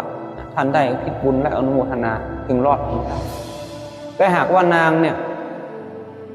ไม่มีจิตสำนึกในตอนเป็นเปรตไม่รับอนุโมทนาจากบุญกุศลจากพระกังขาเลวตะอุทิศให้มันก็อยู่ที่จิตของคนรับด้วยศรัทธาญาติโยมถ้าเขาไม่อนุโมทนาในความเป็นเปรตเป็นเทวดาถ้าไม่มีจิตน้อมอนุโมทนาพนมมือสาธุด้วยจิตที่แท้จริงไม่สามารถรับบุญกุศลได้ต้องเป็นจิตที่แท้จริงเลยนะศรัทธาญาติโยมจิตที่แท้จริงหมายความว่าน้อมจิตด้วยความบริสุทธิ์เลยไม่ใช่แค่แบบเหมือนโลกมนุษย์ของเราบางคนเนี่ยแบบสาธุก็สาธุไปอย่างนั้นให้มันเสร็จให้มันจบสาธุไปก็เพราะว่าเป็นหน้าที่สาธุไปก็เพราะว่าอยากให้เขาเคารพนับถือเพราะเรามีตำแหน่งนู่นตำแหน่งนี่เหมือนทำเป็นแค่หน้าที่แต่จิตใจไม่ได้มีน้อมจิตที่ด้วยความบริสุทธิ์ใจจริงๆด้วยความศรัทธาแท้แต่ความเป็นเปรตกับเทวดาเนี่ยถ้าเขาไม่มีศรัทธาแท้ในจิตใจเนี่ยยังไงเขาก็ไม่ได้รับบุญกุศลแน่เพราะว่าในภพภูมิของความเป็นทิพย์เนี่ยเขาเน้นความบริสุทธิ์เขาก็จะเห็นบุญทิพย์ที่เกิดขึ้นจากมนุษย์ที่ได้สร้างขึ้นมาด้วยมนุษย์ที่เป็นพระเป็นคนที่สร้างทานสร้างศีลสร้างภาวนาสวดมนต์แผ่เมตตาบุญเหล่านี้จะเป็นบุญทิพย์ที่ล่องลอยไปที่บังเกิดขึ้นกับสัตว์ภพภูมิเหล่าใดเหล่านั้นก็เหมือนกับการที่เราเนี่ยจะรับบุญแต่ละครั้งเนี่ยอย่างที่เราเกิดเป็นเปรตเราเกิดไปเป็นเปรตเป็นเทวดาก็ตามนะเหมือนกับเรารออาหารจากเขาบุญจากเขาที่เขาได้ทำให้ถ้าเราคว่ำเอาจานหรืออะไรต่างๆที่เราจะรับบุญกุศลรับข้าวคว่ำลงเราก็ไม่ได้คือจิตที่ไม่รับอนุโมทนาก็จะเป็นเหมือนกับถ้วยที่มันคว่ำไม่รับบุญไม่รับอะไรเลยบุญกุศลก็ไม่เกิดขึ้น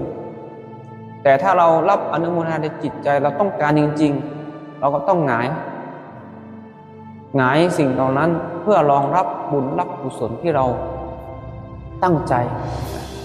อนุโมทนาจริงๆอันนั้นเนี่ยเราก็ต้องพิจารณาสภาญาติโยมนะการที่เราเกิดเป็นมนุษย์สภาพร่างกายอัตภาพเขาสร้างมาให้เราเกิดมาจริงอยู่เราอาจจะเคยได้ยินว่าเกิดมาใช้เวรเกิดมาใช้กรรมแต่ถามว่าเวรกรรมใครทำใครสร้างก็ตัวเราเองตัวเราสร้างเองเราก็ต้องเลือกได้ดีว่าเราจะสร้างบุญหรือสร้างบาปอดีตมันไม่สามารถที่จะไปลบล้างหรือไปแก้ไขได้แต่ปัจจุบันเนี่ยเราสามารถทำได้หมดเรายังมีชีวิตยังมีลมหายใจอย่าให้วันเวลาที่มันหมดไปกลายเป็นว่าเราไม่ได้อะไรเลยเราไม่ได้สร้างทานสร้างศีลสร้างภาวนาตามที่เราตั้งจิตตั้งใจคนอื่นเขาสร้างบุญสร้างกุศลกันแต่เราไม่ทำอย่างน้อยเราไม่มีอย่างเขาให้เราพนมมืออนุโมทนาเราก็ได้บุญตั้ง 90%เรื่องของทานมันอาจจะได้มาไม่เสมอกันเพราะว่าอะไร ตัวเราสร้างมาน้อยเราจะไปแข่งเขาได้ยังไงกำลังที่เราเคยสร้างมาวันน้อยกว่าคนอื่นเราจะทำแต่ละครั้งมันก็ไม่เสมอเขาหรอกแต่ก็ไม่เป็นไรสถาญาณอยู่เราก็มีแต่น้อยเราก็สร้างแต่น้อยไม่ใช่ไม่ทำเลยถ้าเราไม่ทำเลยจากที่เราไม่มีก็ไม่มีหนักกว่าเดิมอีกเพราะว่าอะไรเวลาเราตายไปปุ๊บเนี่ยเราจะไม่มีอะไรเลยโดนซ้ำเติมอีกต่างหากพญายมราชท่านก็จะว่าตำหนิเราอีกเกิดมาเป็นมนุษย์อีกครั้งหนึ่งตอนเป็นสัตว์นรกครั้งก่อนไหนบอกว่าเกิดไปจะไปสร้างบุญสร้างกุศลแล้วกลับมาที่เดิมอีกละทำไมไม่ทำสร้างคุณงามความดีบางคนก็แก้ตัวอะไรอีกถ้าผมเกิดมาจนผมต้องทำท่านก็จะว่าเราอีกบุญกุศลมันไม่ได้เกิดขึ้นกับการมีเงินมีทองอย่างเดียวรักษาศีลมันก็มีอานิสงส์สูงสวดมนต์ภาวนาเธอก็ทำได้ทำไมเธอไม่ทำเธอก็รู้อะไรดีอะไรชั่วแต่เธอก็ยังฝืนทำจะไปแก้ตัวแบบนี้ไม่ได้บุญกุศลมีตั้งหลายอย่างให้เราทำเราเลี้ยงดูพ่อแม่ก็มีเป็นบุญกุศลในเรื่องของทานเราไม่ลืมคุณงามความดีแต่ละวันในเรื่องของศีลเรามีศีลเนี่ยอยู่ได้หมดศีลธรรมทำได้ด้วยตัวเองไม่ต้องเสียเงินสักบาทสวดมนต์ก็เหมือนกันนั่งสมาธิแผ่เมตตาก็เหมือนไม่ต้องเสียเงินสักบาทก็มีนะบางคนเกิดมาเนี่ยนะสวยเกิดมาสวยแต่จนก็มีเพราะว่าอะไรเกิดมาครั้งก่อนเป็นมนุษย์สร้างแต่มีแต่ศีลแต่ไม่ค่อยให้ทานเกิดมาชาตินี้ก็เลยเป็นคนที่สวยแต่ยากจนไปอยู่ในครอบครัวที่ยากจนแต่เดิมบางคนเกิดมารวยแต่ไม่ค่อยสวยไม่ค่อยหล่อแต่ว่ามีกินมีใช้ตลอดทำทานอย่างเดียวแต่ไม่รักษาศีลไม่พอนะคนไม่รักษาศีลนี่บางคนก็จะรวยแต่ก็เป็นคนที่เจ็บอดแอดมีโรคภัยไข้เจ็บที่อยู่ในจิตในกายของเราที่มาแต่เดิมเกิดมาก็มีโรคติดมากับตัวเป็นโรคโลหิตจางบ้างเป็นโรคหลายๆอย่างที่มันอยู่ในร่างกายของเราที่มันเป็นกรรมพันธุ์มาแต่เดิมแต่ก็มีเงินมีกินมีใช้รักษาโรคได้ตลอดให้ทานแต่ไม่รักษาศีล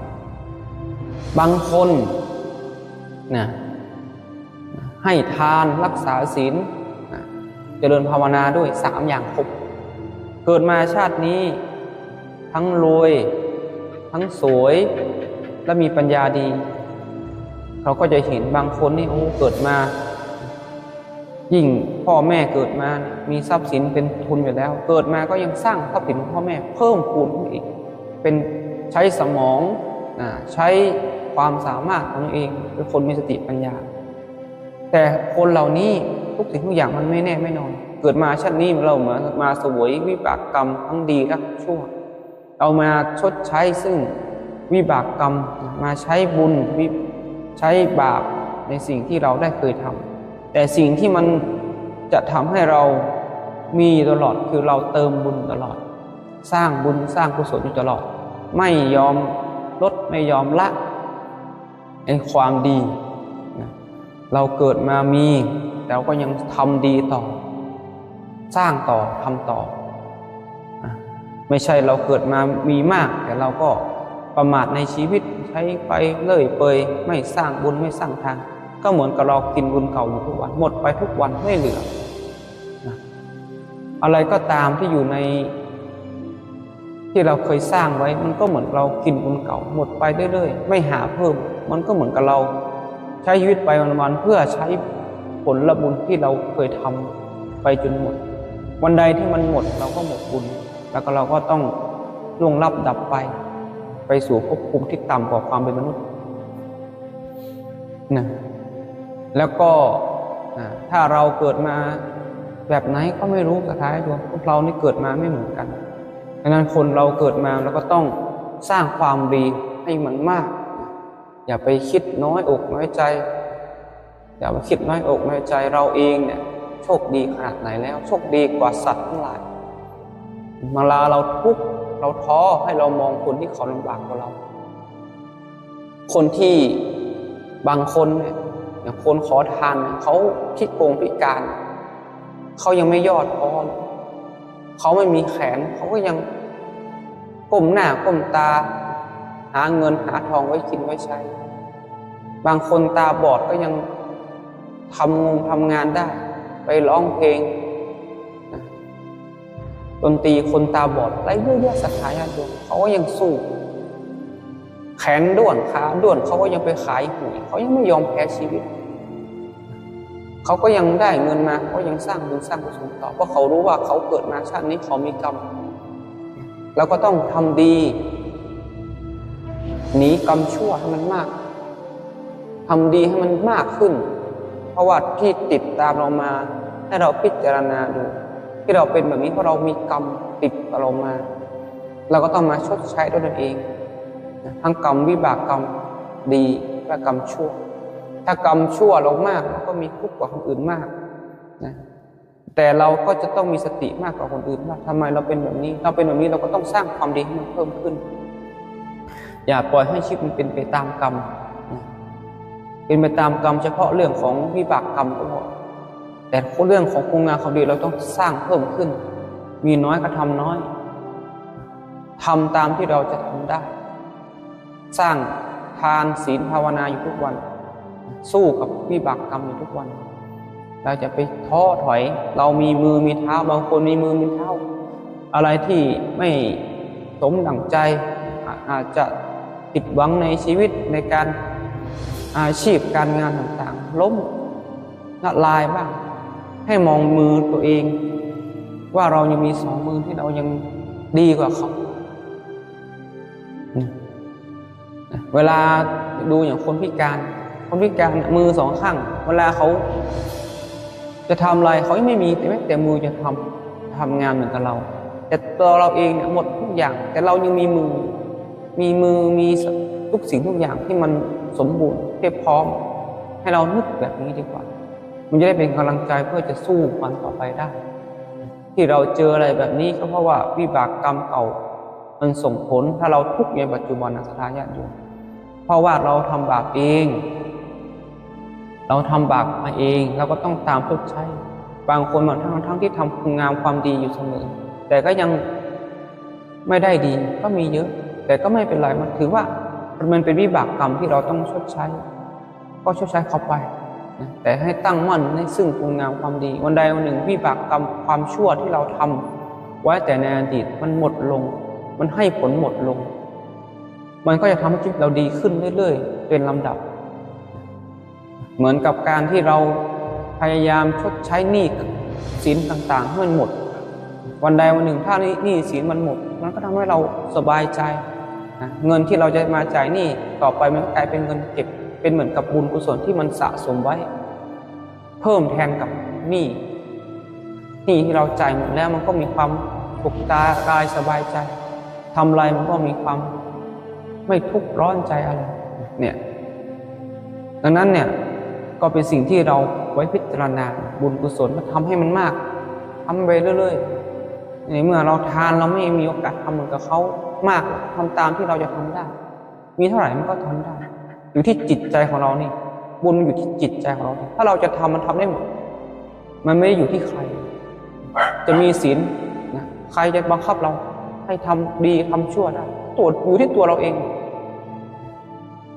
แต่ทำอะไรทุกสิ่งทุกอย่างอยู่ที่ตัวเราเองอยู่ที่ว่าเราจะคิดได้จะทำหรือไม่ทำนั่นเองมันอยู่ที่ตัวเองทั้งหมดนะไม่มีใครจะช่วยเราได้อัตหิอัตโนนาโถตนแลเป็นที่พึ่งของตนดังนั้นเราก็ต้องพึ่งพาตัวเองให้มันมากดังนั้นก็ขอเป็นสาระธรรมในเรื่องของทำบาปเองก็ต้องชดใช้ด้วยตนเองอันนี้เป็นเรื่องสาระธรรมในท้ายรายการในเรื่องการสนทนาธรรมด้วยก็ขออนุโมทนากับญาติโยมที่ได้ร่วมบุญในเรื่องของปัจจัยที่ได้มาร่วมอุปถัมภ์ช่วยเหลือไม่ว่าจะเป็นเรื่องของศาลาปฏิบัติธรรมที่ได้บอกกันไปนี่ก็ตอนนี้ก็ได้สร้างไปเรื่อยๆเก็บงานไปอาตมาก็มาตั้งแต่ศาลายังเป็นโครงยังไม่มีอะไรสักอย่างยังมีแต่หลังคากับองค์พระแล้วก็ฐานพระเล็กๆนั่นก็มาทำต่อ มาสร้างต่อให้มันเสร็จก็มาตามทรงของเขาเนาะทรงแบบไหนเราก็ทำแบบนั้นอะไรที่มันดีแล้วก็ปรับแต่งให้มันดีเพราะเราไม่ได้สร้างแผนตั้งแต่เริ่มดังนั้นอะไรที่มันขาดแล้วก็เติมให้มันเต็มตามที่เราได้งบประมาณได้ปัจจัยที่ญาติโยมได้ร่วมบุญมาบางคนก็ให้มาสะสมบุญไปอย่างที่อาตมาได้บอกที่แบบบอกว่าตุโขบุญญสัพพุจโยนะก็คือการสะสมซึ่งบุญย่อมนำสุขมาให้ก็หมายความว่าเราสะสมไปเรื่อยๆเราอาจจะเอาบัญชีอาตมาในการสร้างศาลาเนี่ยเหมือนกับเราผ่อนศาลาผ่อนศาลาปฏิบัติธรรมผ่อนบุญง่ายๆเป็นการผ่อนบุญให้กับพุทธศาสนาในไทยหินธุรกันดารแห่งนี้เป็นศาลาปฏิบัติธรรมที่แรกที่สถานธรรมที่นี่ที่เป็นวัดล้างในเขตของชาวเขาอยู่ในป่าในดอยนะแต่โยมก็จะเห็นนั้นมันจะมีแต่ต้นไม้หมดเลยมีองค์หลวงปู่อยู่ข้างบนแล้วก็มีศาลาเก่าๆนะที่อาตมาไว้สวดมนต์ทุกวันนะก็จะมีฝนตกอาตมาก็ต้องทนอยู่กับมันแบบนั้นบางครั้งก็เห็นตามเพจ Facebook ที่อาตมาได้ลงแต่ละครั้งต้องเจอวิบากกรรมแบบนี้แหละแต่ก็ไม่เป็นไรอาตมาคิดว่าเป็นการฝึกมากกว่าแล้วก็ญาติโยมก็ได้มาร่วมบุญในส่วนของศาลาปฏิบัติธรรมถ้าถามว่าอาตมาทำไมถึงต้องสร้างอาตมาก็ต้องบอกญาติโยมว่าในช่วงของการเข้าพรรษาเนี่ยชาวบ้านที่เป็นชาวเขาที่นี่เนี่ยเขามีความเชื่อของเขาว่าชาวบ้านที่อายุเกิน50 ปีเป็นความเชื่อของชาวเผ่านี่นะชาวเผ่าดาราอั่งเขาก็จะเชื่อว่าคนที่อายุเกิน50 ปีต้องเข้าวัดกันทุกคนต้องมาถือศีล8ประพฤติปฏิบัติธรรมทุกวันพระของการเข้าพรรษาเพราะว่าชีวิตของเขาเนี่ยมันไม่เที่ยงแท้แน่นอนมันเข้าถึงความชราเขาเลยต้องหาที่สำหรับไปบำเพ็ญสร้างทานศีลภาวนาของเขาไปซึ่งอาตมาก็ผ่านมา1 พรรษาตอนนี้พระอาจารย์ก็อยู่มาได้ถึง1 ปีตั้งแต่สละทุกสิ่งทุกอย่างตรงนี้ก็มาช่วยเหลือในทางของ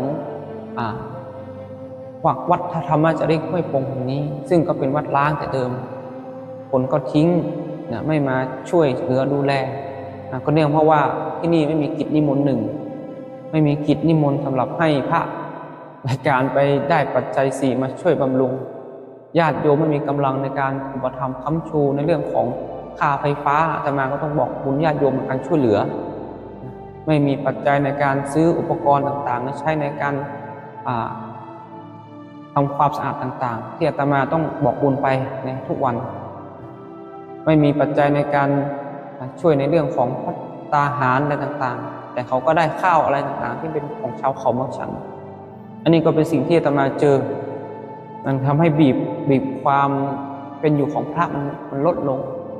แต่ถ้าหากว่าไม่มีจิตศรัทธา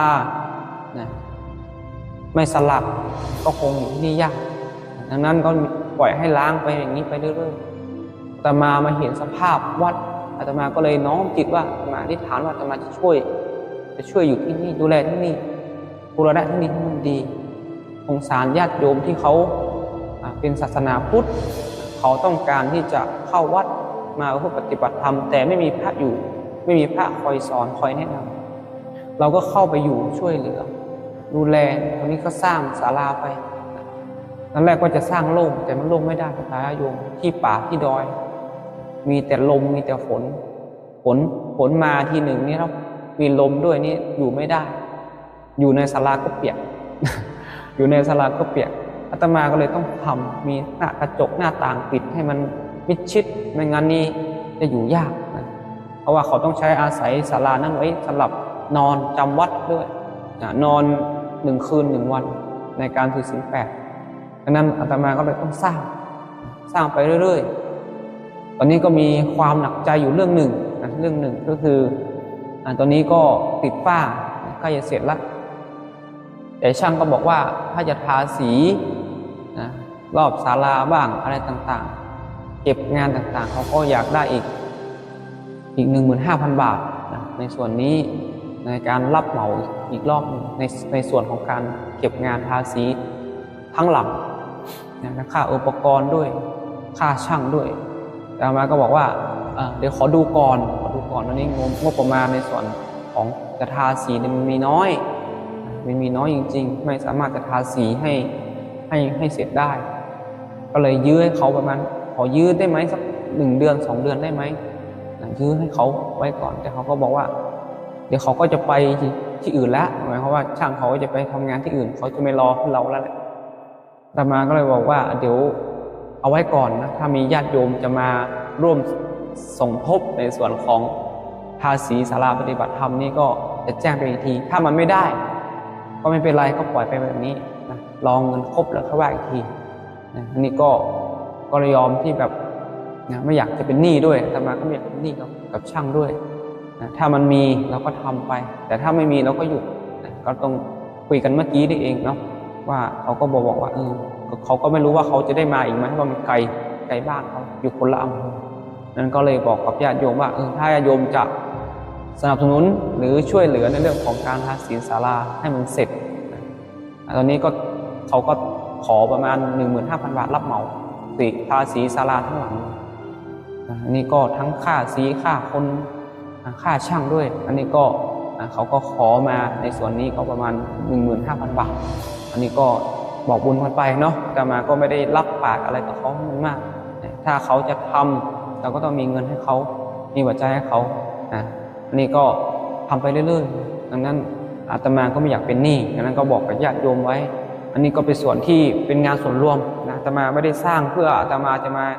สร้างเพื่อให้อาตมาอยู่รูปเดียวนะศาลานี่อยู่บรรจุคนได้เป็นร้อยนะเป็นหลักร้อย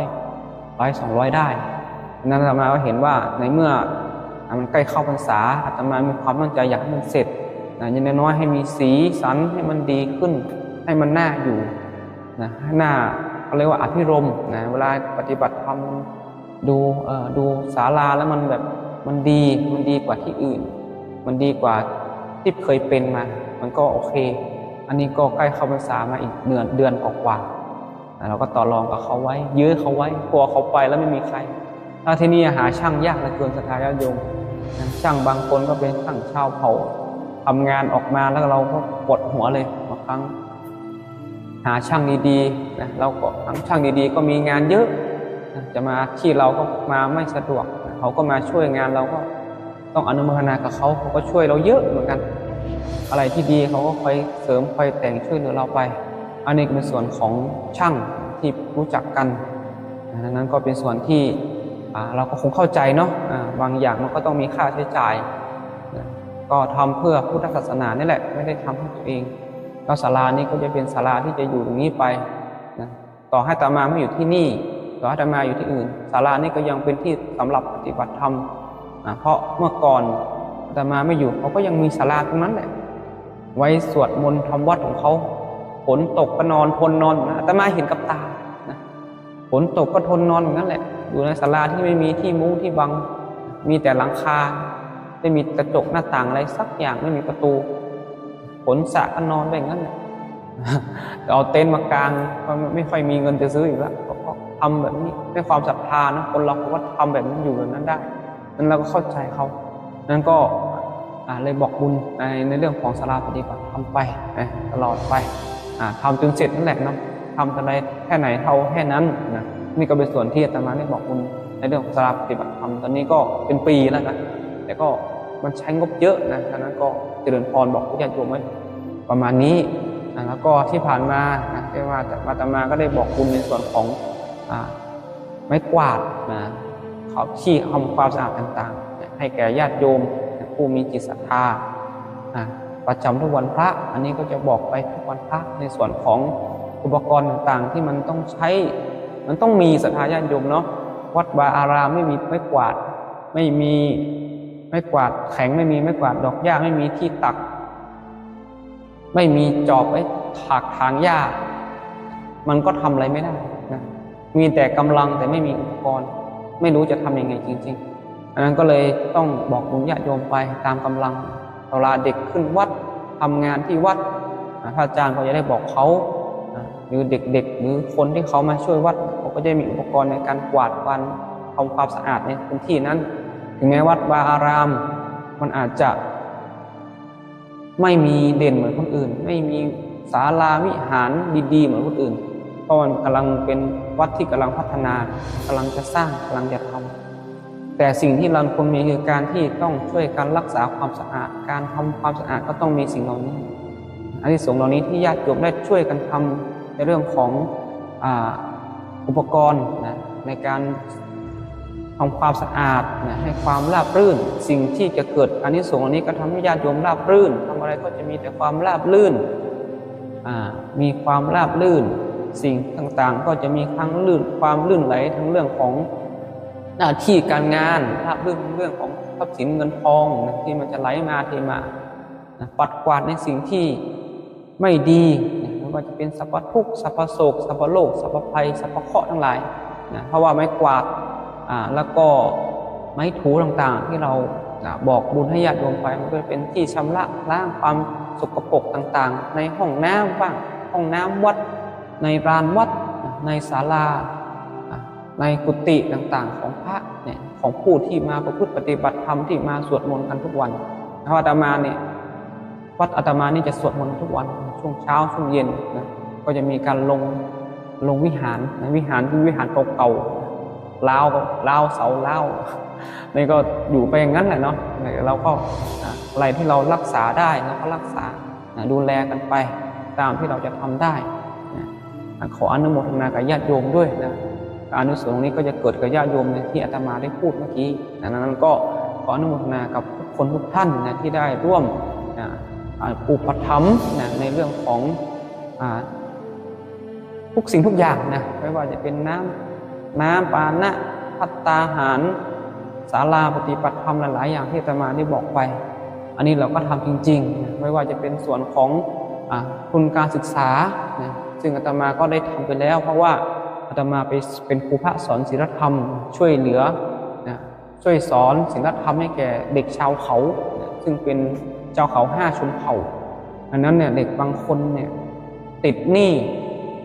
ติดหนี้ตั้งแต่อยู่ป .6 ยังไม่จบป .6 เป็นหนี้แล้ว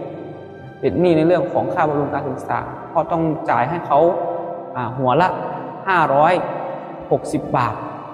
ซึ่งอาตมาก็ไปถามคุยกับผอ.ว่าเด็กบางคนยังติดหนี้อยู่ท่านเราก็เลยบอกว่าเป็นเด็กขนาดนี้ยังติดหนี้อยู่แล้วอาจารย์จะทำยังไงกับเขาอาจารย์ก็เลยแบบในความที่อาจารย์เนาะก็แบบรุ่มอร่อยให้เขามาเรียนแต่ให้เด็กเก็บเงินออมสินหยอดผ่อนค่าเทอมให้เองอาตมาฟังอาตมาก็เลยคิดบอกบุญไปนะบอกบุญกับญาติโยมแล้วก็ให้ญาติโยมช่วยเหลือกันมาคุณโยมก็มีปัจจัยช่วยกันมาอาตมาก็เอาเงินรวบรวมมาไปแล้วก็ไปปิดได้ประมาณ30 กว่าคนนะ30 กว่าคนนะอันนี้ก็ไม่ได้ปิดหมดนะอาตมาเฉลี่ยให้ก็ได้คน300นะอย่างน้อยก็ได้ช่วยเขานะได้คนละ300วันก่อนก็มีคนโยมก็ทักมานะถ้ามีเหลืออีก3 คนยังไม่ได้ทุนการศึกษานี้ต่อมาก็เลยก็บังเอิญมากโยมก็ทักมาโอนเงินมาประมาณ 2,000 อาตมาก็นำไปมอบให้เขาเรียบร้อยนะนี่ก็เป็นส่วนของทุนการศึกษาให้กับเด็กที่ด้อยโอกาสจริงๆนะแม้แต่เงินค่าเทอมเขายังต้องหยอดกระปุกออมสินในการจ่ายให้เพราะว่าชาวเขาที่นี่เขามีอาชีพเป็นหลักเป็นแหล่งยิ่งน้ำในศรัทธาญาติโยมอาตมาพูดตรงๆเลยว่าที่เนี่ยน้ำของญาติโยมไม่มีที่จะเอามาใช้ในส่วนของการเกษตรอยู่ในบนเขาไม่มีน้ำเขาก็ปลูกได้เดียวคือปลูกไม้ที่เป็นลำไยบ้างที่มันทนกับแล้งหน่อยถ้าอาตมามีน้ำเนี่ยอาตมาไม่บอกบุญในเรื่องของเจาะน้ำบาดาลอาตมาเนี่ยอยู่ที่นี่มาปีหนึ่งไม่ได้อาบน้ำบางครั้งก็ 4-5 วันไม่ได้อาบก็มีทนไป 3-4-5 เดือนจนถึง7 เดือนอาตมาถึงจะได้เจาะน้ำบาดาลบางครั้งไม่มีฉันข้าวแล้วไม่มีน้ำล้างเจอทุกรูปแบบเราถึงต้องบอกอาตมาเลยมานั่งซึ้งใจว่าทำไมพระถึงอยู่ไม่ได้อาตมานึกในใจเพราะเหตุแบบนี้น้ำไม่มีได้อยู่ยากจริงๆบางครั้งน้ำอาตมาบิณฑบาตแต่ละวันบางครั้งไปออกบิณฑบาตข้างล่างวัดเดินไปเนี่ยขึ้นดอยเนี่ยเล่นขามากประมาณ2 กิโล 2-3 กิโลวัดก็ใกล้บ้านอยู่ข้างล่างแต่ทางดอยนะสถานโยมมันหนักจริงๆ แม้แต่โยมบางคนที่มาหาอาตมานี่ถ้าไม่ใช่รถโกนี่ขึ้นไม่ได้ เพราะว่ามันทางมันชันขึ้นมาชันนั้นก็เลยไปบิณฑบาตแต่ละวันบางครั้งก็ได้ข้าวมาอัน2 อัน 3 อันตามอัตภาพของชาวเขาก็ใส่แต่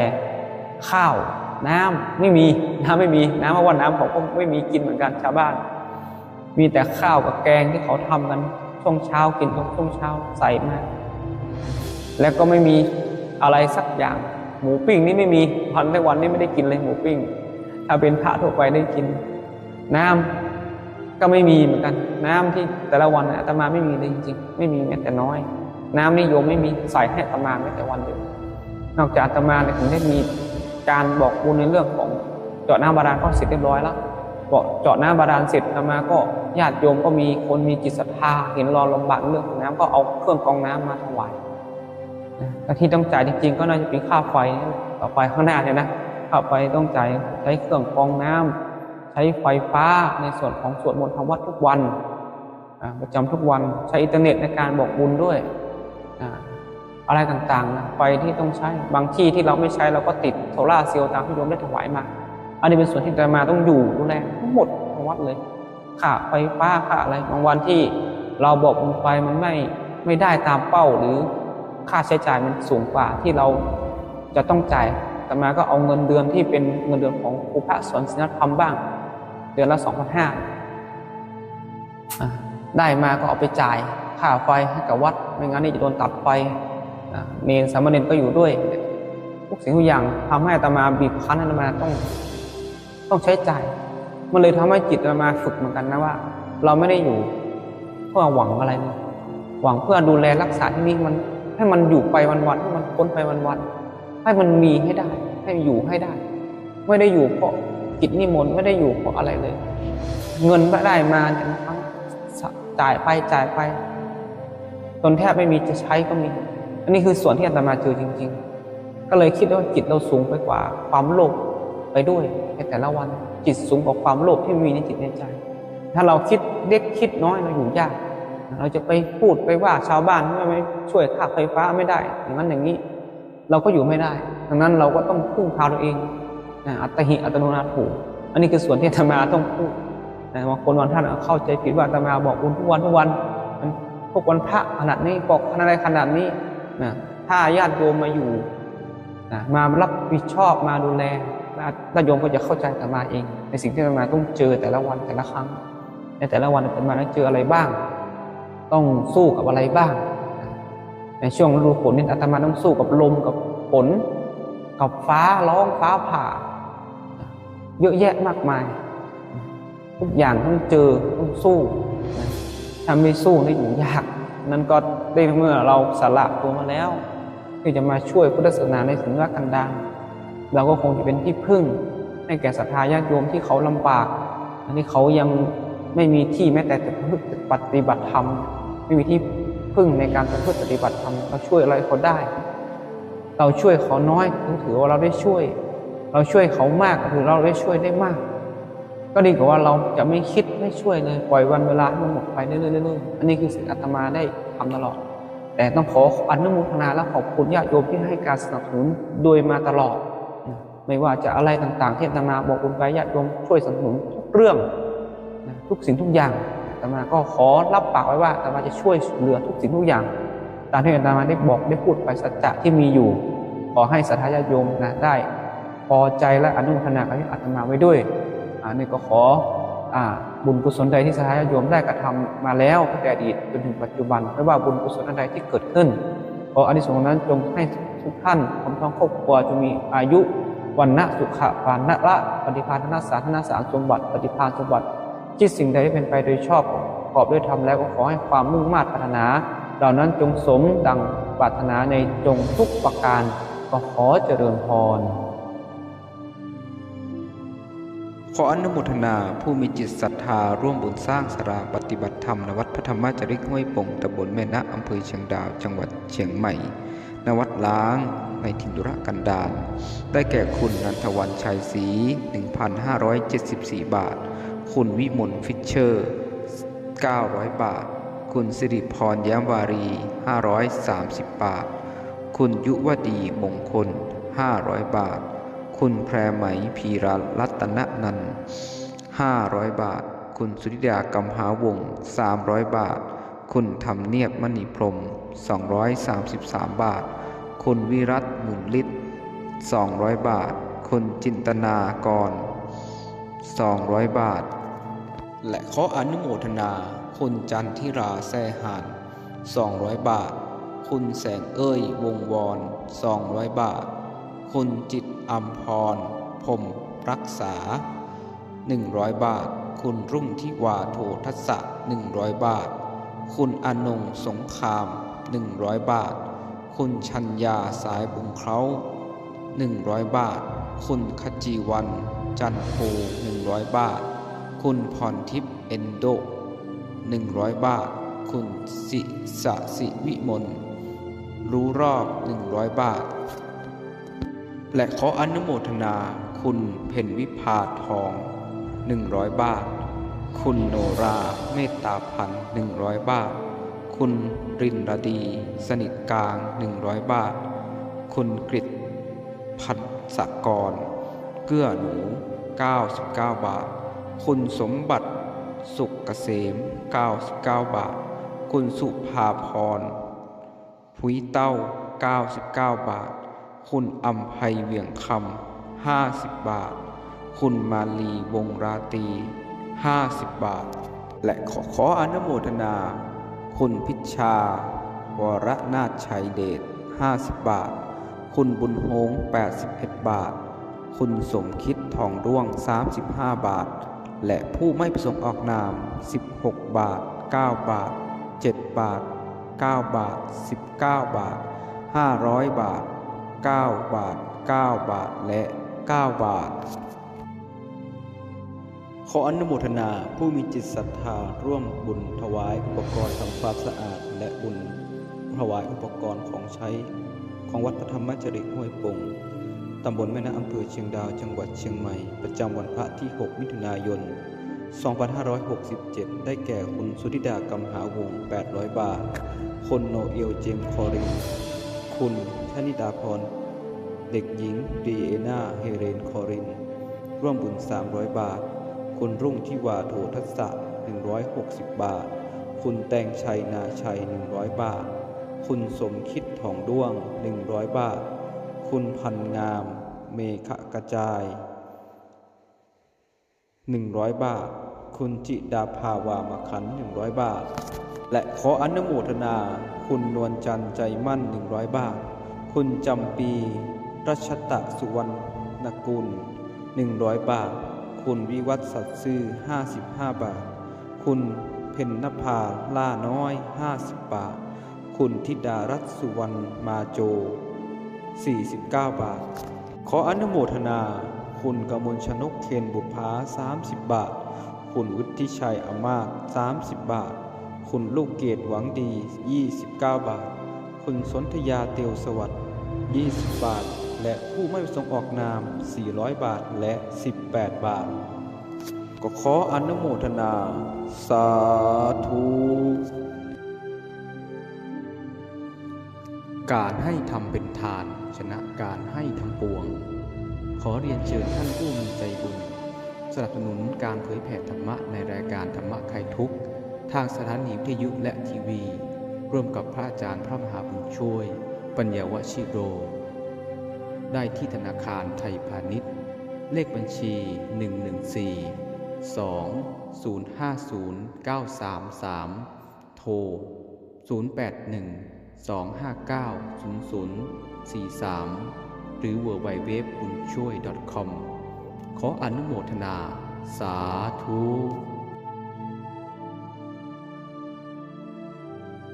ต้องขออภัยหากรายชื่อรายนามของท่านได้ตกหล่นหรือไม่มีกรุณาติดต่อได้ที่วัดปฐมจริตห้วยปงโทร0939829539หรือแอดดีไลน์มาที่ธรรมโรยี21 Facebook เพจวัดปฐมจริตห้วยปงอำเภอเชียงดาวจังหวัดเชียงใหม่และจะได้นำรายชื่อของท่านมาอนุโมทนาในวันถัดไปขออนุโมทนาสาธุข ขออนุโมทนากับทุกท่านและครอบครัวขอความสุขความเจริญจงมีแก่ทุกท่านจงปราศจากทุกโศกโรคภัยมีอายุมั่นยืนยาวมั่งมีสีสุขร่ำรวยเงินทองสมปรารถนาในทุกประการได้มีโอกาสสร้างบุญบารมีตลอดไปจนกว่าจะเข้าถึงพระนิพพานด้วยเถิดสาธุอานิสงส์แห่งธรรมทาน 1. กรรมเวรจากอดีตชาติจะได้ลบล้างกลายเป็นอโหสิกรรม 2. หนี้เวรจะได้คลี่คลายพ้นภัยจากทะเลทุกข์ทั้งปวง 3. โรคภัยไข้เจ็บจากเจ้ากรรมนายเวรจะพ้นไป 4. สามีภรรยาที่แตกแยกจะคืนดีต่อกัน 5. วิญญาณของเด็กที่แท้งในท้องจะได้ไปเกิดใหม่ 6. กิจการงานจะราบรื่นสมความปรารถนา 7. บุตรจะเฉลียวฉลาดเจริญรุ่งเรือง 8. บารมีคุ้มครองลูกหลานให้อยู่เย็นเป็นสุข 9. พ่อแม่จะมีอายุยืนเป็นร่มโพร่มใสของลูกหลาน 10. ลูกหลานเกเรจะเปลี่ยนแปลงตนเป็นคนดี 11. วิญญาณทุกข์ของบรรพบุรุษจะพ้นจากการถูกทุกข์ทรมานทั้งปวงสาธุท่านสามารถร่วมบุญสนับสนุนค่าไฟฟ้าอินเทอร์เน็ตเพื่อการเผยแผ่ธรรมทานได้ที่บัญชีธนาคารกรุงไทยชื่อบัญชีอาสมพระธรรมจาริกบ้านห้วยปงเลขที่บัญชี 516-078-7127 ขออนุโมทนาในกุศลศรัทธาของทุกท่านสาธุเผยแผ่สื่อธรรมทานโดยพระสิทธิชัยอัตตทันโตกดไลค์กดแชร์กดติดตามช่องฟังธรรมะเพื่อชีวิตที่ดีงามเพื่อรับฟังธรรมะในการต่อไป